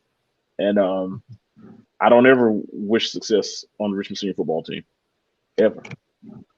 And so all of my friends in the from Richmond County, just know that I hate your squad, and I always will. So we were looking at this thing last night. Tyrell, you was there when the post that I put up about the How long last night? No, not you. You know what I mean. On Facebook, you were there. You was online. We were having a debate about who was the greatest college team, and when I was like, I put the 01 Canes against. And you said, yeah, you put a list of like 4 different teams, right? Yeah, it was like the 05 Longhorns, the 13, I think it was 13 Seminoles, and it was Florida Gators. 07 Florida Gators. Something like that. Yeah. 08 Florida Gators. It was 08, the one with Tebow when he won. Tebow, Percy Harvin, and yeah, Aaron Hernandez. Yeah, that guy, great player. Yeah, well, he was a great player. He's just a horrible human being, and hopefully he's riding a hill for everything, for all the pain that he caused on people. There's a special place in hell for him, and he decided to go there a little earlier than scheduled. So his own ticket. Yeah, so Aaron Hernandez, rotten hell. I hope you're burning and suffering in hell as we speak. Amen. Because you're a bad person, and hell is your home. Anyway, come on, man. Gate out of the 4 that he mentioned. Now he said the 08. Let me handle this one. The 08 Gators, the 05 Texas Longhorns, the 13 Seminoles, and the 01 Canes. First of all, the 13 Seminoles. What are the 13 Seminoles doing? They're serving the drinks to the other teams or something. They don't even have any business here. Why are they even invited? Right. They were good. I mean, of course they won a national title, but we're talking about with the teams that we're comparing them to, they don't even deserve to even be invited to the party. So I don't even know why they got a ticket here. So let's send the 13 Seminoles home. Okay. Now, the 05 Longhorns, that was a good team. But to me, that was more of they caught USC by surprise. USC was the better team. I think Vince Young captured lightning in a bottle and had that magical game where he just willed his team to victory. I don't think that Texas team one of the greatest teams of all time. I don't even think it was the best team that year. I think, of course, they beat USC fair and square, but I think if they would have played 10 more times, USC would have won all 10 of them. I think that USC team that lost to Texas is probably better than that 13 Seminoles team that beat Auburn in the championship. I Now, agree. if we're gonna go Reggie Bush, Lindell White, Matt Leinart, Dwayne Jarrett, and all. Oh God, that team. I think Dwayne Jarrett's on that team. If not, Mike Williamson Mike or something. Williams was on that team. Definitely Yeah, on that. yeah. So I mean, and they had a squad, but now, but of the teams that are listed, the 0-1 Canes will blow every one of those teams out. Yep. The games Easy. wouldn't, the game. I mean, the game wouldn't even be close. It wouldn't even be. First of all, let's do a seeding. Let's do 1 seed versus 4 seed. Number 1 seed, the number one, the 0-1 Canes versus Same. the 4 seed, the 13 Seminoles. They would beat them. Beat them. We'll say 31-0 or something like that. Now Winston's good. We'll say 34-7 or something like that. Winston will get him a touchdown. Let me give you some notables on the 0-1 Canes player wise. Go Andre ahead. Johnson, Mm-hmm. the late and great Sean Taylor, Woo!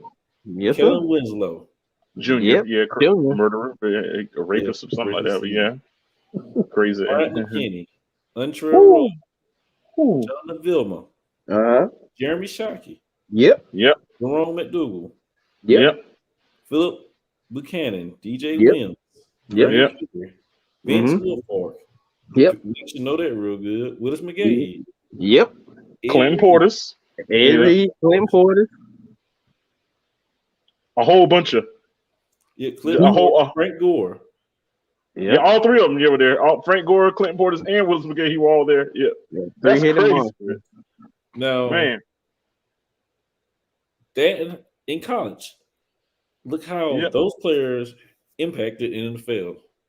What's Samari Roll on the wide receiver on that team too? Antron Rowe was Antrell's a little later. Antrell's like 04 and stuff, but Samari Roll, the receiver. Yeah, I think was it? I don't know. I thought Antron Rowe was on the 0-1 team. No, Antrell Roll got drafted by the Cardinals in 05. No, it was somebody. That's why I get confused, man. I don't know. Samari Roll, his brother, he played corner too. Samari Roll was on that team. Okay. There was a role. Samari Roll on that team now. Samari Roll, that's the cornerback. He was on the team, and on offense, I think didn't they have Santana Moss along with Andre Johnson and all that. Mm-hmm. That Man, team he was decent when he was in the NFL too. Now sure was. Now they were smoke. Okay, so let's do a seed thing. So 1 seed versus 4 seed. I would say the 0-1 Canes will smoke the 13 Knowles. Wouldn't even be a game. right. Okay, and so now we're gonna who are the other teams? I'm gonna say the Florida team was a 2 seed and the Texas team was a 3rd seed. I say Florida beats Texas in a close game. I'm talking about that team beat them. I'm talking about like some 27-23 or something like that. That's what I think. 28-24. Yeah, It'll be a real close game. It'll be Tebow will lead them at the end type thing, beat them. And now you put that Florida team with Harvard and them versus that Miami team. Tebow was a run-centric quarterback. You weren't going to run no option.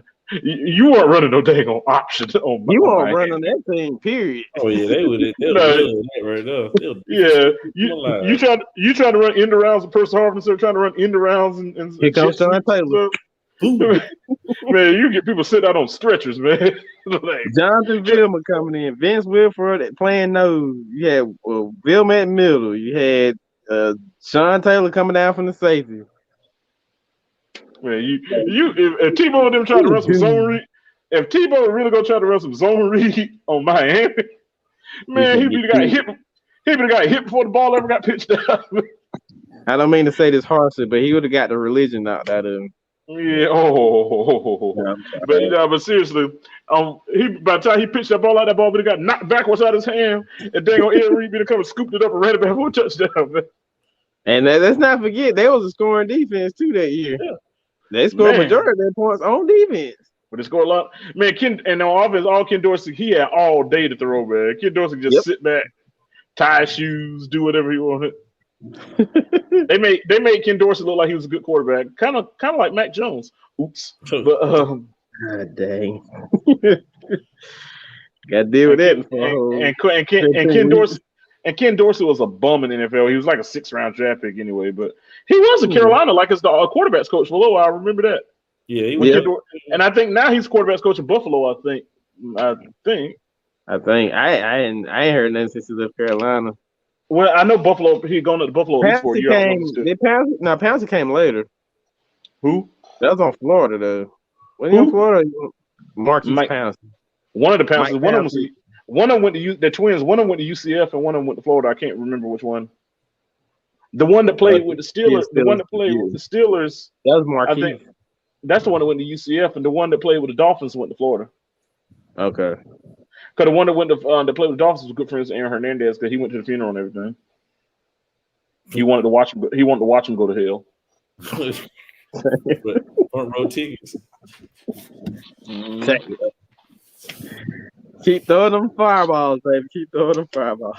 Nah, he was a bad person, man. What he did to those people's families, man. Those families will never be the same again because of that SOB. You right. I can't argue that. Got away with it in Florida one time. Look like that's all he did, man. Like I guess when he wasn't playing football, he was just out committing murders. I mean, he didn't play Madden or nothing? I mean, good God. Nah, I guess we got bored of it. Now I was on that post last night. There was this guy, and he was saying that he thinks that the two natty teams from Clemson would beat Miami if it came. I mean, no. I was like, are you crazy? No. Dylan, what up, baby? What's going on, brother? No. He really. Lawrence like to throw that ball in the cover sometimes too. He been throwing some of the pick sixes in that game. That line wouldn't hold up. Period. Oh, yeah. No, sure wouldn't. No, that line wouldn't hold up. Not that 0-1 thing. That 0-1 Miami team was a different level. Yeah. That 0-1 you can put them against these Alabama teams. I'm talking about that's on that level. And they would beat them. I think it'd kind of be neck and neck, either or, coin toss it. We gotta go by years. The year with God, I was gonna say the year talking about Lowell, but talking about Lowell and lost to Clemson. Got lost on 44-16. I'm gonna go back like maybe 08, 07. No, they didn't win 07. They won it in 09. Was it 09? Okay. They beat Texas in 09. And then in 2011 with Greg McElroy and Julio Jones, they beat one of them years. They beat Notre Dame like 42-13. That was with Matt Tateo year. Yeah, but so I'm trying. That was in 2011, I think. Yeah, when they beat Notre Dame. Then they won it again. They won back to back. They won it again in 2012. They beat LSU. Well, that was in 11 when they beat LSU. They beat LSU 21-0 in one of those years because they lost LSU in the regular season. That was 2011. So they beat LSU in 2011 and they beat Notre Dame in 2012. Because they beat LSU. I know the first year of the playoff system they lost to Ohio State. That was the very first college playoff. Now that you bring it up to me, I'm trying to think of which one of those teams would have beaten that Miami 0-1 team because I'm like, the only one I can say that probably would have beaten would have been that team with I'd probably say the team with Mark Ingram. That's about the only one I can think of. That'd be a close game. Yeah, well, that wouldn't they beat Notre Dame 42-13 when they had Mark Ingram and Trent Richardson. Yeah. And Mark Ingram ain't Frank Gore. Trent Richardson ain't Willis McGahee. We've seen that. Trent Richardson's a bust. That's you know what? I'm glad you brought that up.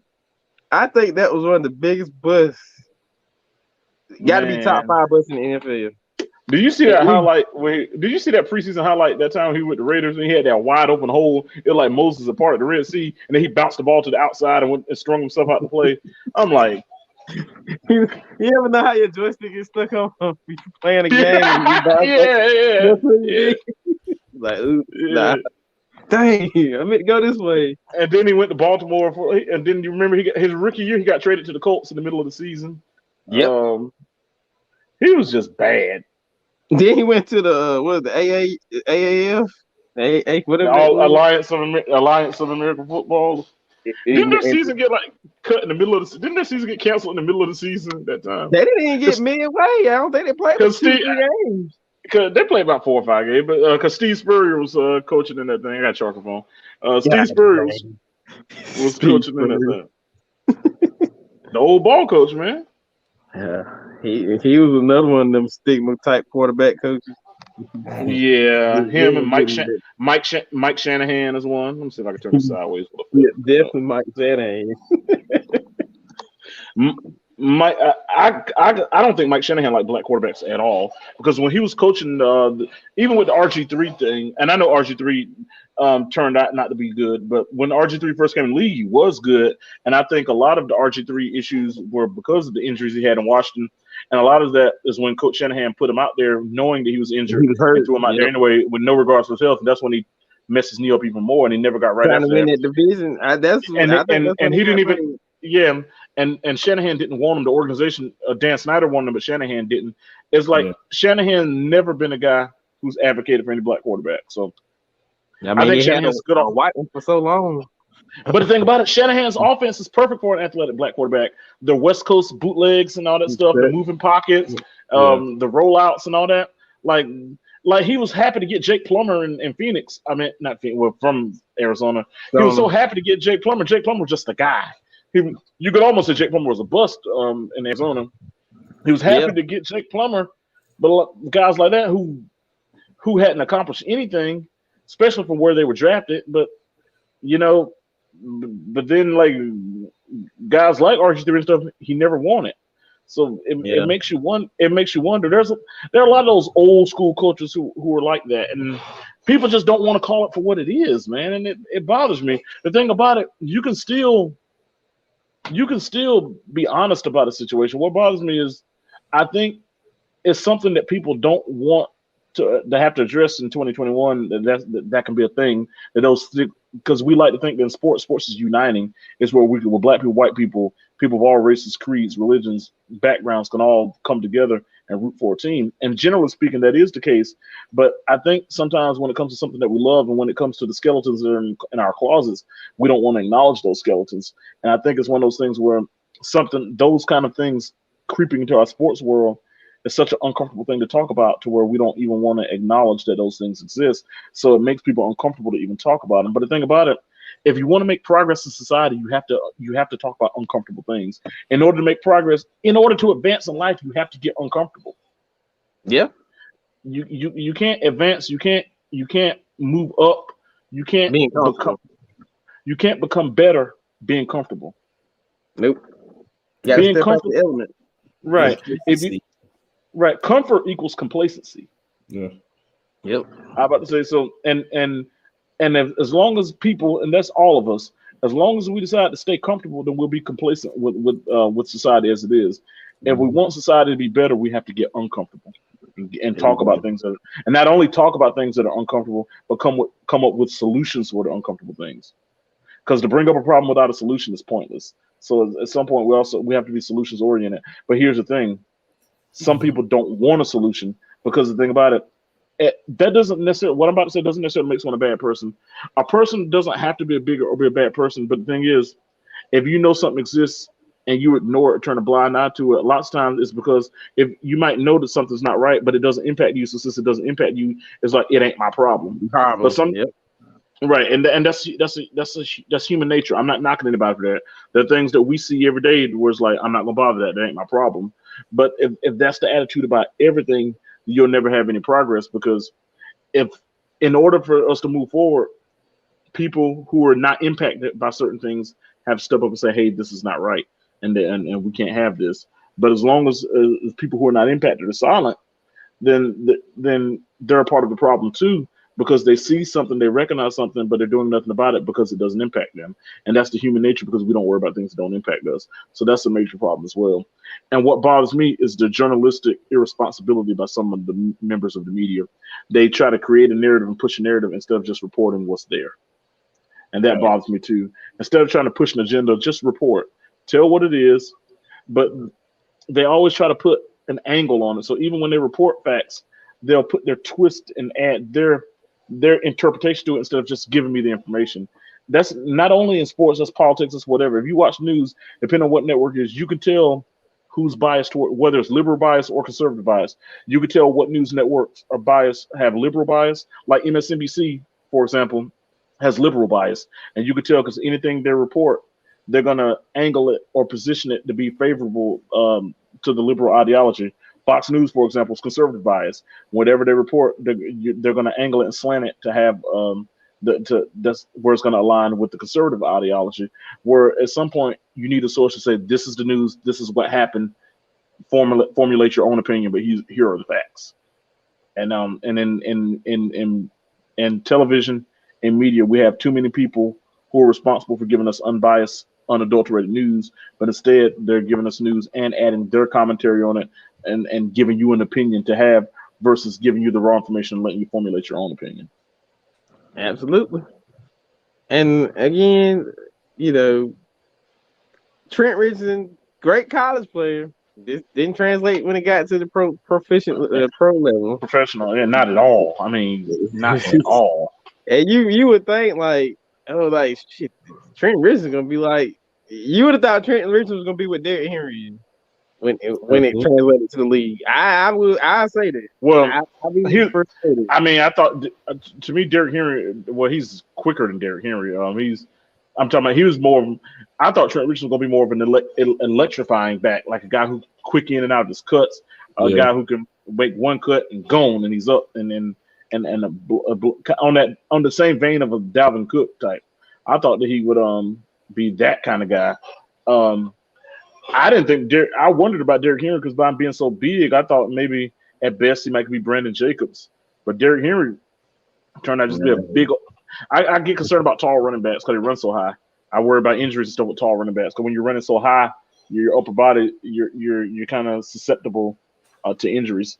And so I worried about that. But he's like a big old school bull. He is the Tennessee Titans offense. All I'll do is hand the ball off to him every time, and Ryan Tannehill gets paid for it.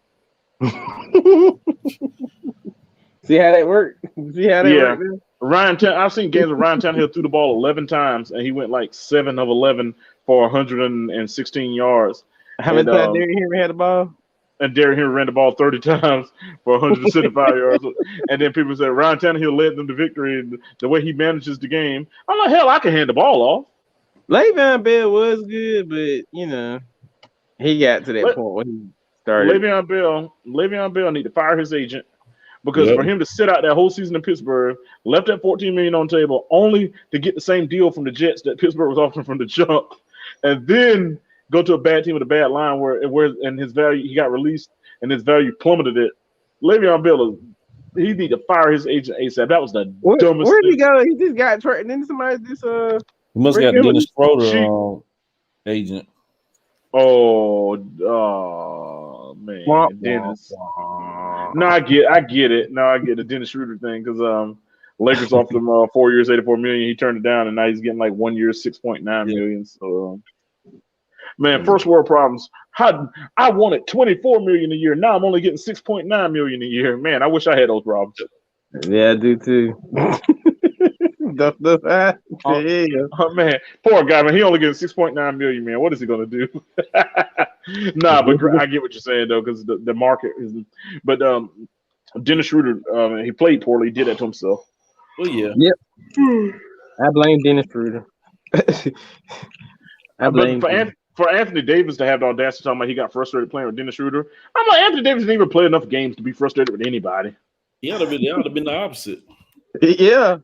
Anthony Davis didn't even play enough. How the hell is he gonna get frustrated? He didn't even hardly play any this year. He spent most of the time. If Anthony Davis played 40 games, I'd be shocked.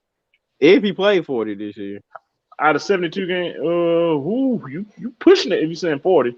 I'd say about 30, 29. I was going to say about 37. Chilltown, look up how many games Anthony Davis played and report it down to the bottom. Is he still here, Chilltown? He might still be in here somewhere. Or anybody. Anybody is on here. Look up how many games Anthony Davis out of 72 games. I'm going to say 38, but look it up and tell us how many he played. I'm just being lazy. I ain't about to look it up.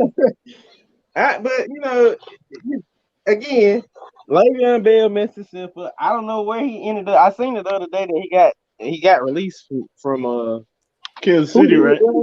Yeah, Kansas City. Yeah, somebody picked him up though. Well, I mean, why not? Especially if you get him for a low price. Why not? I can't think who it was. I feel like it was Baltimore. Like, I hate that he ain't getting picked up. Who did? last played for the Falcons. 36. 36. I said 38. I was close. You were close. You right there. I did say 40. So yeah, I mean you were closer. Todd Yeah, Gurley. you say yeah. Oh, he got released again. He was with the Falcons last year. Yeah, Nick was saying he didn't play for it. And he said maybe 29, 30. I said like 38, so 36. But what about Todd Gurley? I said, I wish he's in the same boat too, like Le'Veon. Well, not necessarily, but bum knee. They ran him like crazy in St. Louis, and then as soon as he got to LA, he couldn't transition like they thought he would. Yeah, well, his knee went bad on him. I actually, I know some people who are good friends with him. Dude's aspiring rapper. I'm gonna give him a shout out because I crazy about his mom, so I'm gonna give him a shout out. Jakeem they call him Lil J. Jakeem O'Neal. He lives here in Charlotte. Aspiring rapper, man. He's a good friend of Todd Gurley's, and show him some love. Look at wherever music platforms are. Look up. I don't know what his rap name is, but I know his real name is Jakeem O'Neal. So like J'_Kein O'Neal. Look him up. Find his music. He performs different shows and stuff in Charlotte. Show the kids some love. I'm pulling for the kid. Hope he does well with his aspirations.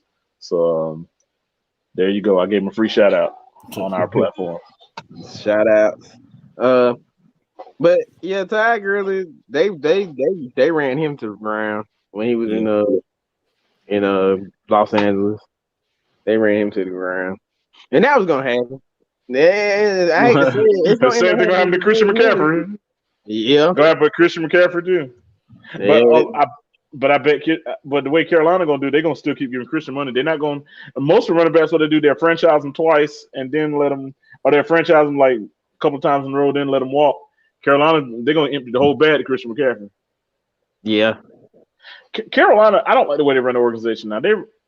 I think David Tepper's a conman. I definitely think the coach Matt Rule. He kind of got some of them little underlying old school qualities about him that kind of rub me the wrong way with how they do business. But he comes off like I'm this good old Christian man. That man ain't nothing but a liar, and that man better quit lying on God on TV. But I don't think nothing of Matt Rule. He's ain't nothing but a politician. I don't like the way they do business, and yeah, they're gonna keep emptying that bag to McCaffrey. And I got a feeling they're gonna give a lot of money to Sam Darnold before it's over with. And let them go 8-8. And if they go 8-8, they'll give and Darnold has decent stats, they'll get that empty bag to him. Watch. There's certain people that don't mind emptying the bag to. Yeah, let them go 8-8. Sam, yeah. The Carolina Panthers fan base is comfortable with Sam Darnold. I'm not a Panthers fan, but I wouldn't be comfortable with it. I'm not sold. I saw him with the Jets. I support the home team, but I don't like the way they run the organization. No. And everyone, and then that Kavachi Ratliff, I think is his name or something like that. That was posting that stuff about Newton. Okay. And then when he had the audacity when somebody was talking about Panther fans, and he was saying that he said with David Tepper, we're in good hands with him. He ran the organization so much better than Mr. Richardson. Say what you like about Jerry Richardson. I'm about to say there are things about him that I didn't like. David Tepper's been the owner of the Panthers since 2008, 17, 18, right? Yeah. So let me ask anybody something. When's the last time the Panthers made playoffs? 2017. How many times has the Panthers made playoffs since David Tepper's taken over the team? None. 0. That's not my opinion. That's not my opinion. It's not my opinion. I didn't make it up. It's not how I feel. It's not what I think. It's what I know because it's factual. I didn't hear a rumor about it. I didn't have to Google it. I didn't hear it from a little bird. I just know that it's a fact. The Carolina Panthers franchise has made playoffs 0 times under the ownership of David Tepper. That is a fact. I didn't make it up. And this is going in year 4 since he's been on year 5, year 4. Hold up, 18. How let me do it? 18, 19, 20, 21 year. He's going into year 4. And as of right now, as this roster is constructed, I don't think it's a playoff team. If they are a playoff team, I'd be surprised. If we go 4 years in and still no progress, and we're still back at square one, and you done gave all this, and you're spending a lot of money still. Even You're spending a lot of money on. Well, I like Robbie Anderson, but you gave him a lot of money. You gave McCaffrey a lot of money. You're spending a whole lot of money for a team that's not winning a lot of games. Yeah, you are. So and and does Shaq Thompson know a dirty secret on somebody in their organization? How does you would think out and Shaq Thompson? It's almost like out of all the stuff I said about the other guys who keep getting jobs and stuff, Shaq Thompson he found the secret. He know the code. Shaq Thompson got like at the time a couple last year when they were cleaning house and letting everybody go, they signed Shaq Thompson to a 4-year extension. I was like, Shaq. I want to make one thing clear: Shaq Thompson is not garbage. I want to say he's not garbage, but he sure ain't good. Yeah. Shaq Thompson is the definition. He's the epitome of mediocrity. He is when you think of someone who's aight, he is aight as aight can be. I've never seen someone who's just aight. He's been here about 7 years now. It's like why do they keep extending him? Like I don't see it. Yeah, and they keep saying, and then every year they're like, "Oh, this is gonna be the breakout year for him. This is gonna be the breakout year." I'm like, one time, when Thomas Davis was here, Thomas Davis been going about 3 or 4 years now. So what's the excuse now? Luke Kuechly going too. Luke Kuechly was going last year. I'm like, he came in the league 2015, 15, 16, 17, 18, 19, 20. He going into his 7th year in the league. It's time. It's time. Yeah. It's like Vader time. It's time. It's time. It's Vader time. They should do that with the Oakland Raiders. It's Raider. They should do like it's Raider time. Like, yeah, that's what they should do. But anyway, I don't understand why do you give Shaq Thompson a 4-year extension? Like that makes zero. Out of all the people you let walk, you let Newton walk, you let a whole bunch of other people walk, but you let Kuechly retire. I mean, you clean house and let all these people walk, but then Shaq Thompson gets a 4-year extension. I'm like, so you were trying to tank? I can understand were they trying to tank or were they not? Even when they gave Bridgewater a whole lot of money just to trade him. Just trade him, yeah. So sometimes I don't even think they know what they're doing. It seems like they're just throwing stuff on the wall and hoping something sticks. Yeah, I think that's what it is too. But there's no sense of direction, and you got this college coach who ain't never ran on NFL offense. You got this college coach with that sorry college defense coordinator running a 2-2-5 like you play. Number one, Baylor didn't stop anybody when he was there at Baylor, but yet you want to bring that mess to the NFL when it didn't even work when you were in the Big 12. So I mean, I whatever. Speaking of the Big 12, rumors now talking that Cincinnati, UCF, BYU, and Houston may all get invitations to the Big 12 soon. That's speculation, but at one point they were talking about the American Athletic Conference was going to try to poach the remaining Big 12 teams, get them to join the American Athletic Conference. Now it looks like the Big 12 is on the offensive, and they're going to try to grab Houston, UCF, and Cincinnati from the American Athletic Conference and grab independent BYU to get back to 12 teams. We'll see how that works out, but we'll see. And so that's just a reaction. Notre Dame join the ACC now. Were they in the ACC? Because I was saying something about that too. Well, they're except football, independent football. They were in ACC. They were in ACC last year for the COVID season, just for whatever reason. They didn't have no opponents, so. They put them in ACC for the COVID season. They still play 5 ACC games, and because they're like a partial member, so they're not an actual member. Basketball is they're fully. Yeah, but I'm talking about football. Football. Football is like they're kind of on this partial thing. They play 5 ACC games every year, and they're part of the ACC's bowl hierarchy, like when it comes to bowl bids, but they're not officially a member. So it's kind of like they're like an affiliate with football. Yeah. It's like this. It's like with 3-6 Mafia. You got they're like Project Pat to 3-6 Mafia.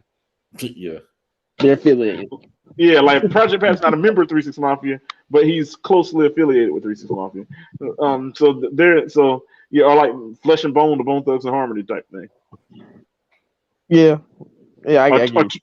Or one more Twister with Do or Die. Yeah. That's going way back, yeah. For anybody in Chicago, I gave y'all a shout out. Twister and Do or Die. I just did that for you. There, you see how you did that? Yep. See you on a ride in the backseat of a Cadillac and chop it up. It was 7:00 p.m. Something up with the C Grims. Them But guys didn't really sound that manly on that song. again, I hate Notre Dame, by the way, but go ahead. yeah, Notre Dame stands for an elitism, and I'm not going to get too deep into that, but there's the imagery and the elitism that's associated with Notre Dame is something I don't like. Entitlement. Absolutely. I hate the Notre Dame Fighting Irish. And they're still living in 1987. They're still living. Notre Dame fans are like Dallas Cowboys, man. They just live in the past. Yeah. Rudy. Yeah. I think that Notre Dame. It is what it is. They always They always get that. And they play somebody good to get killed. Yeah. They'll be ranked in. I think Cincinnati gonna beat Notre Dame in a couple of weeks.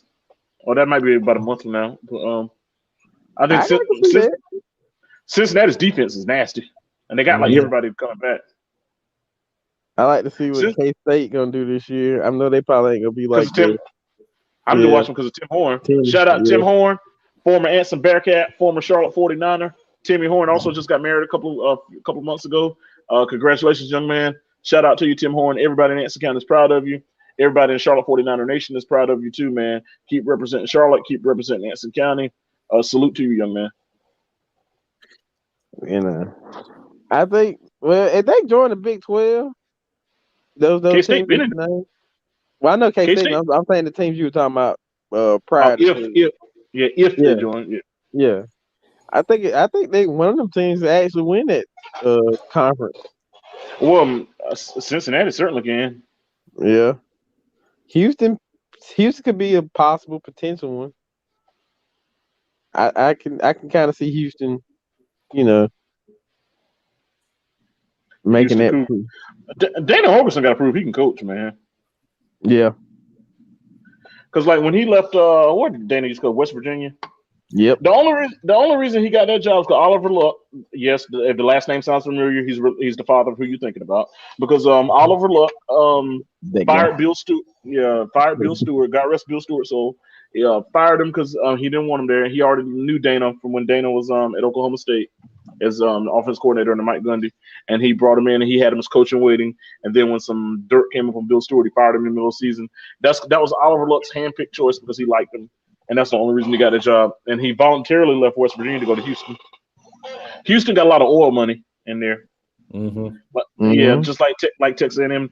Like even though they play in the American Athletic Conference, they have the money of a team like in the SEC. They got SEC type money at Houston. The big oil. Well, I think that was going on when the whole scandal in the 80s with the SMU thing. SMU. They're the only program to ever get the death penalty. I thought Penn State was going to get the death penalty. Like you can't tell me how does SMU get the death penalty? And in today's rules, with the new rules you got now, everything they be doing perfectly legal. So SMU is never fully recovered from that. They ended up they used to be in the Southwest Conference. When the Southwest merged with the Big 8 to become the Big 12, they were left out of that merger. They ended up in the WAC and then Conference USA and now the American Athletic Conference. They had a pretty good team the last real season that we had with Shane Buechele, former Texas quarterback there under Coach Sonny Dykes. They don't have no defense, but offensively SMU can score with anybody now. So I think Shane Buechele's back again this year. So if so, SMU might be a team that'll crack into the top 25 for the years over, just like the last couple of years. But they just don't play defense at all. But who knows? I'm surprised that Big 12 don't want SMU if they're gonna bring Houston in there. That way, SMU's because Big 12 has got Texas is leaving, Oklahoma's leaving, so because they're going to the SEC. Where you still want your Texas influence, so you got Texas A&M is already gone, and Texas is gonna be joining them. So if you get Houston to SMU, you still got your team in Dallas and a team in Houston. Or I could even see them getting Rice, but Rice is so bad. But Rice is in Conference USA with Charlotte, but we play Rice. I think we play Rice this year, but they're bad. But they're kind of like the Vanderbilt of a conference. They just push your academic numbers up, like Rutgers and Vanderbilt. Yeah, they're good academically. Yeah, and they put your the only reason Rutgers is in the Big Ten is just to boost the academic numbers. Nobody wants Rutgers. Typically, they're bad at everything. They're bad at football, bad at basketball. Just The only reason people want Rutgers is because of the academics, which is not a bad thing, but that's to boost they inflate your academic numbers. Yeah, it's not The a Ruck, bad thing. Don't get it the twisted, Rutgers y'all. Scarlet Knight. Hey, but Greg Schiano back at Rutgers got them good again. The only success they ever had was under Greg Schiano. Then he left, and then he came back, and they're good again. They're in the top 25 now. I was like, Greg Schiano can coach, man. He's that guy. Tennessee's going to regret not hiring him, and they were going to hire him, but they got cancel cultured out of hiring him because of he was an assistant coach at Penn State back when some of the stuff went down. Even though he didn't have anything to do with it, it's just the fact that he was there.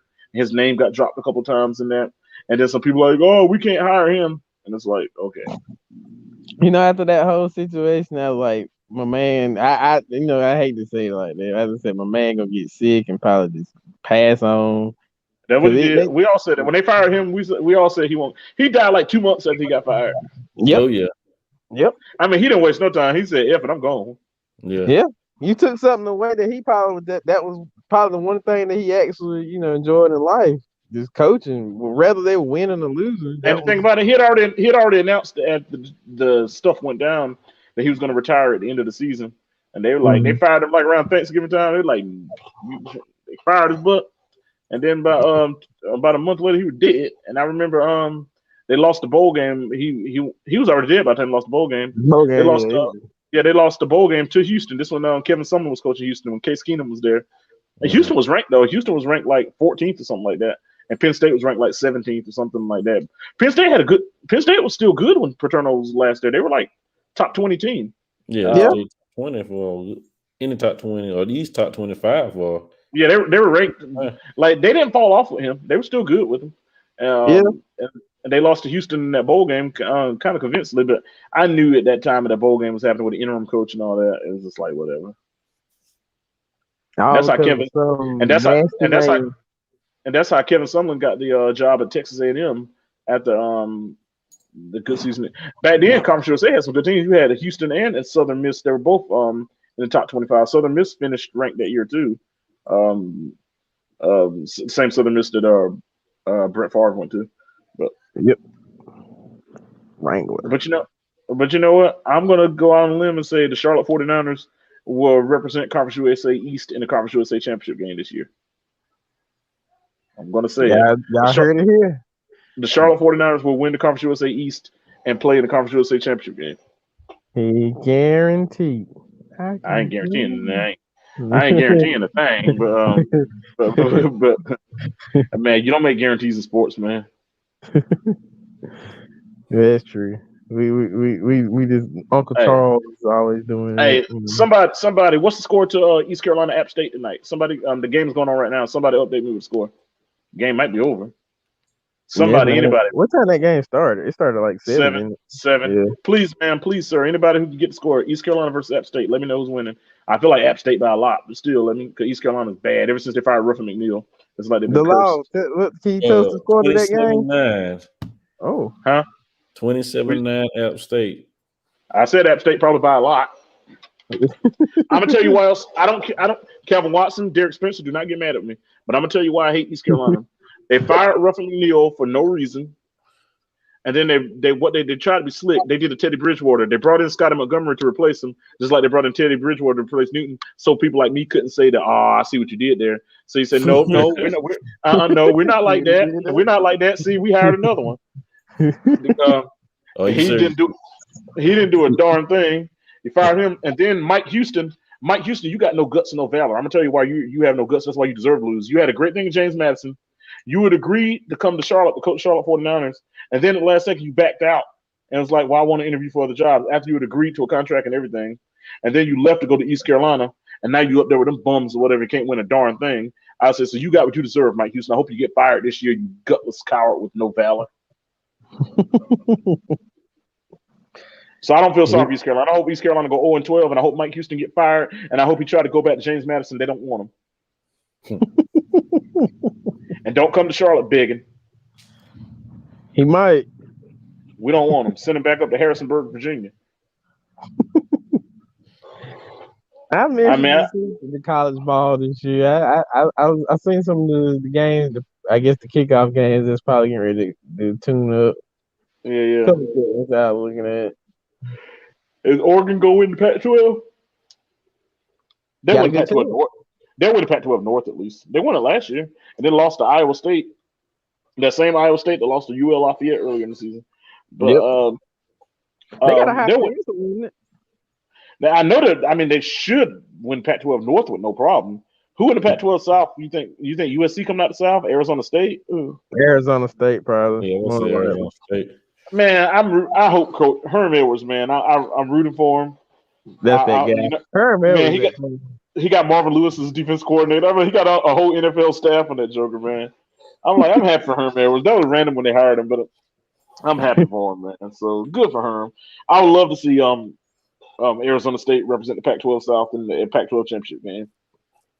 I'm Well, hoping they don't lose. Oregon to win the North. Only competition that they got in the North will probably be like maybe UCLA and maybe Stanford. UCLA, Maybe. UCLA's in the South, but Then South. I thought it was in the North. yeah, and no, and they suck by the way, no matter where they are. But so they wouldn't be competition if they were in the East. If they were out on the island of Waikiki, they would still suck. So you ain't got to worry about them.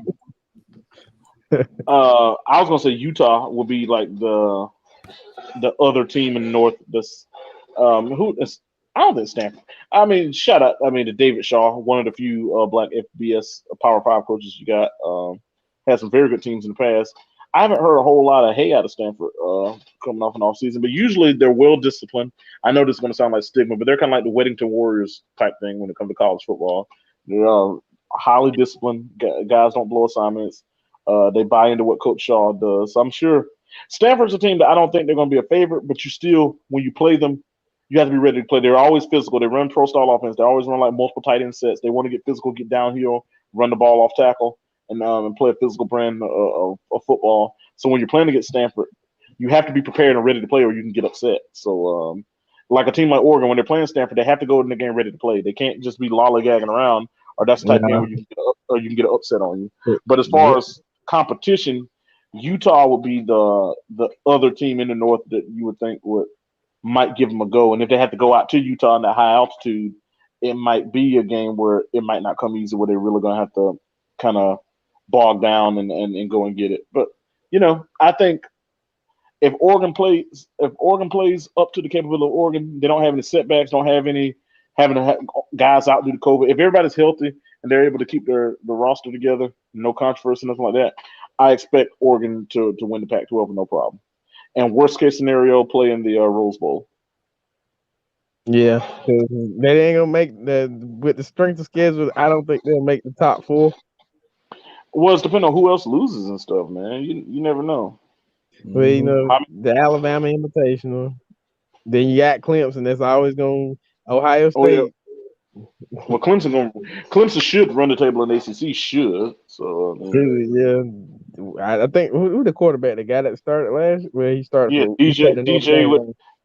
DJ with the long last name. DJ Ungalele or something like that. I can't say it. Something like that. Yeah, but I mean, Clemson's DBs worry me, man. That's the only thing about Clemson. If you could block up front, if you could block their defensive line and get enough time to throw the ball downfield, and if you got a mobile quarterback who can move against the pass rush, that's what scared me when you play. The only weakness Clemson had, their secondary is always their safeties. Yeah, and if you get a quarterback that can move, a quarterback that got mobility and can throw on the run, and if the line can hold up long enough to give him time to move in the pocket, or he could roll out and move and evade the rush, and got guys who can get downfield, you can make plays on Clemson.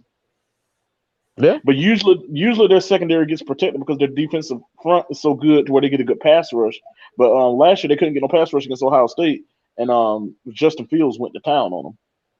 Yeah, Joe Burrow went to town on them in the championship game the year before. Mm-hmm. That dang AJ Terrell got worn out. Then they took him out of the game, and they put the guy that got kicked out. He's at South Carolina now. I can't think of his name. I used to work with his mom, but I can't think of the player's name. I won't call his mom's name since I'm saying the kid got kicked out, so I won't. But I used to work with his mom.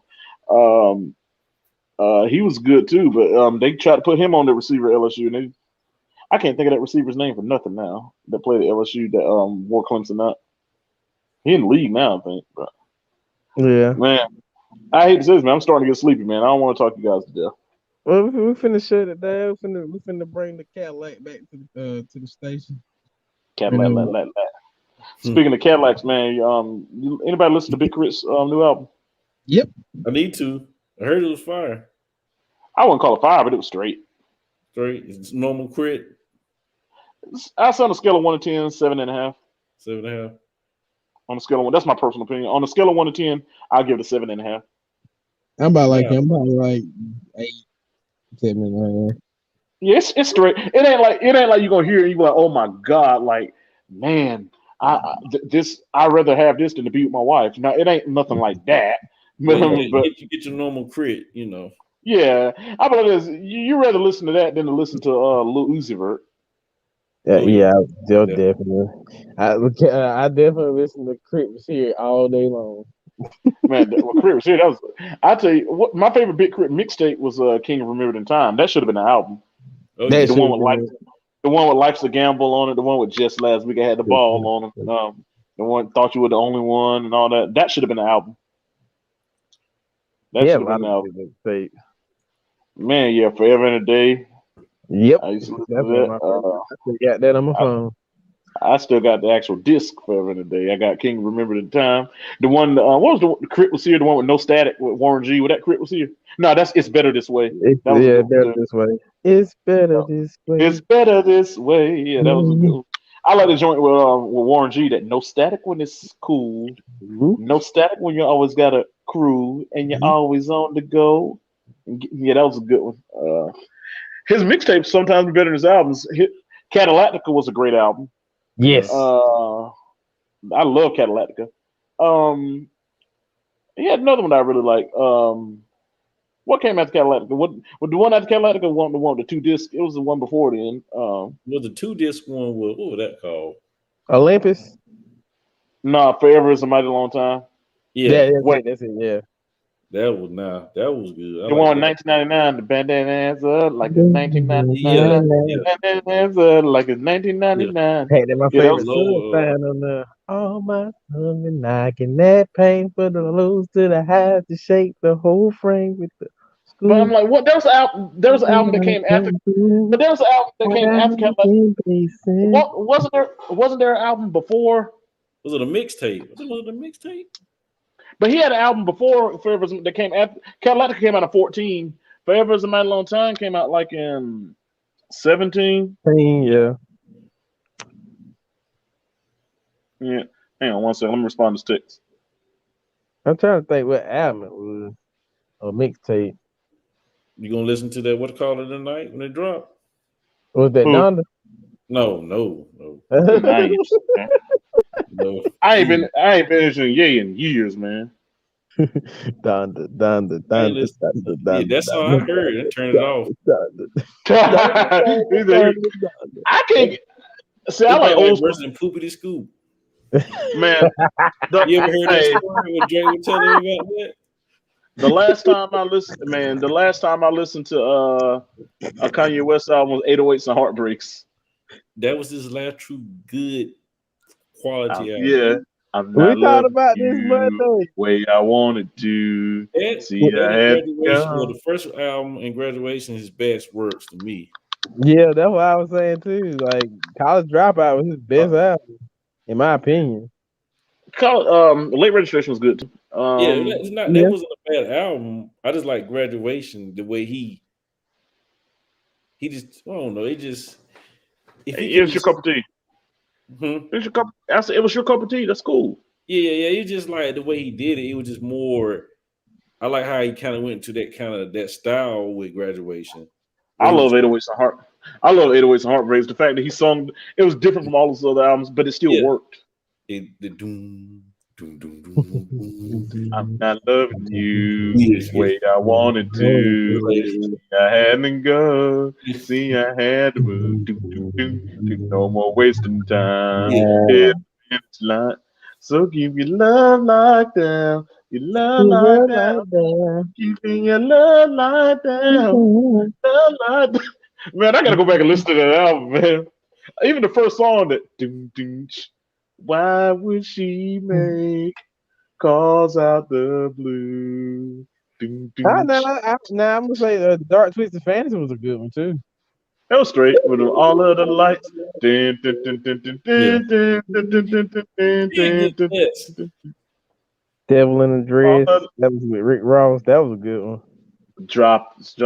Some everybody knows you talking the monster. Was that on that same album? I Was that think Nicki on Minaj. Twisted. What's that? My dark twisted. Whatever. Yeah, I think that. Fantasy? Hit I just over know the Rick years. Ross was on A lot of one. artists when they reach a certain level of superstardom and fame, it's like the hunger drops off, and they just ain't got it no more. No, Yeah, he's a good composer. He's a good producer. Still, I think A he can great do that. composer. I think he can definitely still do that. But just him actually just being a artist now. You know my favorite song he ever produced, and it's gonna be like a off the wall random joint. Do you remember the song "Talk About Our Love" by Brandy? Yeah, Like that production on that, he rapped on that too. That's vintage Kanye West production right there. That's like when and he Slum was Village. I like what he did with Slum Village. on which one that the selfish that I'm Calling, yeah. calling. Did Jay Dilla produce that or Ye produced it? I know he rapped on it, but did Jay I think Dilla Ye produce that? did that one. Okay. All my, Yeah, you're my ladies, and I can't let you be with no one but anyone but me. me. I like how he flowed on that one. And then we come around a girl acting like Mr. Friendly. I Yeah. spill the spotlight like Mr. Bentley. I spot a hood like Spud McKenzie. And for Mackenzie. the fake movies, I paid the Benji. Get your own. I got Paris, got Nikki he trying to get him a clone. He said everything you do is extra cold from the polo fleece to the Jesus piece. I got family in high places like Jesus niece. Can I please speak my piece? If y'all fresh to death, then I'm deceased. I'm like, man. Good God Yeah, I Almighty.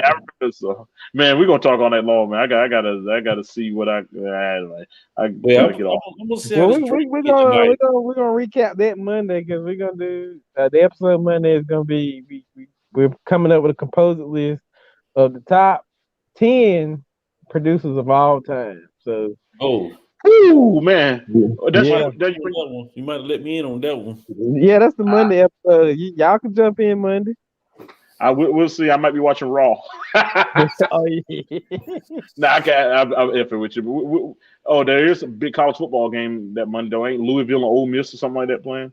yeah, We'll see. We'll see. Anyway, yeah. I won't hold you fellas up any longer, man.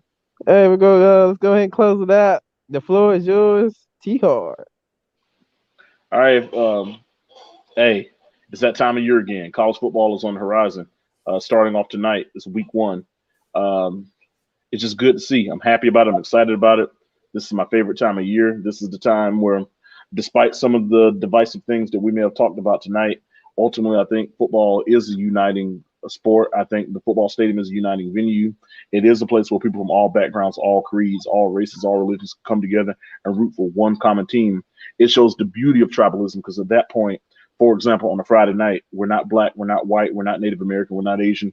We're all blue and orange rooting for the Anson County Bearcats. Tomorrow night, when we convene at Jerry Richardson Stadium, we're not going to be black, we're not going to be white, we're not going to be Native American, we're not going to be Asian, we're not going to be straight, we're not going to be gay, we're going to be the Charlotte 49ers. So the one thing that's the beauty about it is that everybody comes together and root for one common cause, and that's something that we need to keep pure and keep that way instead of letting outside factors divide us. That's the one. That's one of the pure uniting entities that we have, and we have to work hard to make sure we keep the purity in it. Thank you. All right, D. Floor is yours, baby. All right.